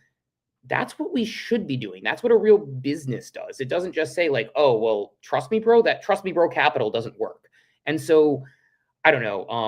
I think that'll be directionally what makes me most interested. I think there's going to be growing pains with this, like there is with everything else, but I do think it's a logical next evolution. Cap, I do need to jump in a minute here, though. So I think we can go through hands, but I got a few things I got to get to, as we continue to go throughout the day. So I think we could, I'll let you respond, obviously, but like probably hit some hands and then close down here pretty soon. Yeah, I'm not seeing any other hands on my end, but could be a next thing. I also just want to acknowledge, like, for those that have been pushing for and working towards like the utopian vision of a decentralized autonomous organization and all that it could do. And like, yeah, I too wanted to see the same thing happen. I think it's very difficult, very challenging. And I don't know I just don't know if it makes sense. I understand like, oh, this is going from a decentralized organization to a centralized organization. That's not what I'm here for. I hear you. There is a world where Garga and the ApeCo team, they go the other direction and it ends up not supporting builders in the community. This isn't just the ApeCoin DAO. My feelings and views on DAOs in this state is just, it's hard and it's not efficient. And I want to see ApeChain win. The L2 landscape is extremely competitive. I want to see Bored Ape Yacht Club win. I know these are all different things, but I think it's a better chance of success if you have a centralized entity that can move fast in this competitive landscape, as opposed to a DAO, which for all intents and purposes is an experiment with a bunch of different people attempting to move as fast as other well-funded, fast-moving startups. It's just, I think there's too much at risk for the current state and time. Maybe fast forward 5 years and ApeCo decides to fund a DAO again and decentralize the operations. I just think right now there's a greater chance of success in this competitive environment with leaders that can be held accountable, as opposed to attempting to figure out the best way to run a DAO that's supporting a club and supporting a chain. It's tough. And I don't know if we have a good comparable. I don't know if we have a good comp that's actually done this well. So that's my thoughts. Big Boy, I saw your hand go up. Go ahead and get back in here real quick, and then we'll let Steve get on his way. Yeah, and the point that was made by Ian, I mean, before you couldn't do investments, or you had to do indirect investments because there's a thing called economic substance, right? So when you're in a Cayman structure, you have to have the management needs to be within Cayman. So that's why when they said they can't do investments, it wasn't they couldn't. So if, for example, Steve had, Steve and Captain, investment fund LLC, we could give to them and then they could give to you, right? So it's all about not having day-to-day management. So these were some of the challenges, and there were also a lot of costs on these structures, which makes sense if you're a multi-billion-dollar vehicle or company. But when you become smaller, those overheads relative to the size become, much higher percentage, right? So, I mean, these are all the kind of nitty gritties of where the DAOs are, but I do agree with you, Captain, that it's step by step, like if in the future, maybe there will be a small piece that can be used that can try out this, but you're not betting the whole house on it. Yep, agreed. Here's a takeaway. I'm reading between the lines. I think Thank Ape days may be numbered in terms of supporting the ecosystem, and that also makes me sad, as I've been a huge fan of that organization. It's really the people. Like they mentioned, Dilly is now on this team, but Thank Ape's been great. I think what they've done for the community, the ecosystem, has been very commendable, and I hope there is a future for them. But my reading between the lines, it sounds like that program might be winding down.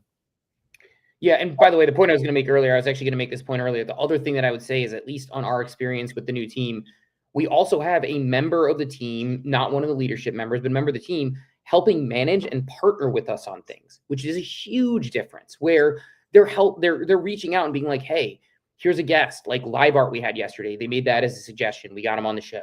They are working with us on feedback on things like jingles and live reads to make sure it's done. It's just done with a more professional manner, the same way that any company would manage a vendor, a client, or a service provider. And to me, that is bullish on the future direction of where this thing goes. So that said, Cap, I know it's 7:37 where I am, 10:37 where you are. Let's let everyone sail off on their day. I am going to be on a plane in about 12 hours. Go ahead. We're hitting a Caps clutch market play of the day today. So if anyone has their favorite MLB bet, let me know. We're going to get one. Today's the day. I feel it in my bones. So tomorrow, someone's going to be walking away. A listener who supports is going to be walking away with that parlay cashed out. I feel it. Yeah. Let's get lucky today. Appreciate the clutch market, folks. And yeah, I mean, like, look, I mean, let's let everyone sail off on their day. Like I said, in roughly 12, 13 hours, I'm going to be on a plane here. And then hopefully getting some sleep. I don't sleep well on planes. So if I'm low energy tomorrow, give me a little bit of grace, because I'm going to be basically flying in, getting in the morning, driving home, getting ready for the show. Hopefully a shower in before the show, and then we will be back to normal, hopefully by Thursday. But that said, let's let everyone sail off in their day. Appreciate everyone who came through today. We will talk to everybody bright and early tomorrow morning at 8 a.m. Eastern time, and it will be 8 a.m. Eastern time for me instead of 5 a.m. Eastern time. Have a wonderful, wonderful day, everybody. Thanks for tuning into Coffee with Captain, powered by ApeCoin. We hope you enjoyed the show, and remember, nothing we discussed today is financial advice. Until next time, keep exploring, stay curious, and we'll see you soon. Have a great day. Welcome to the future.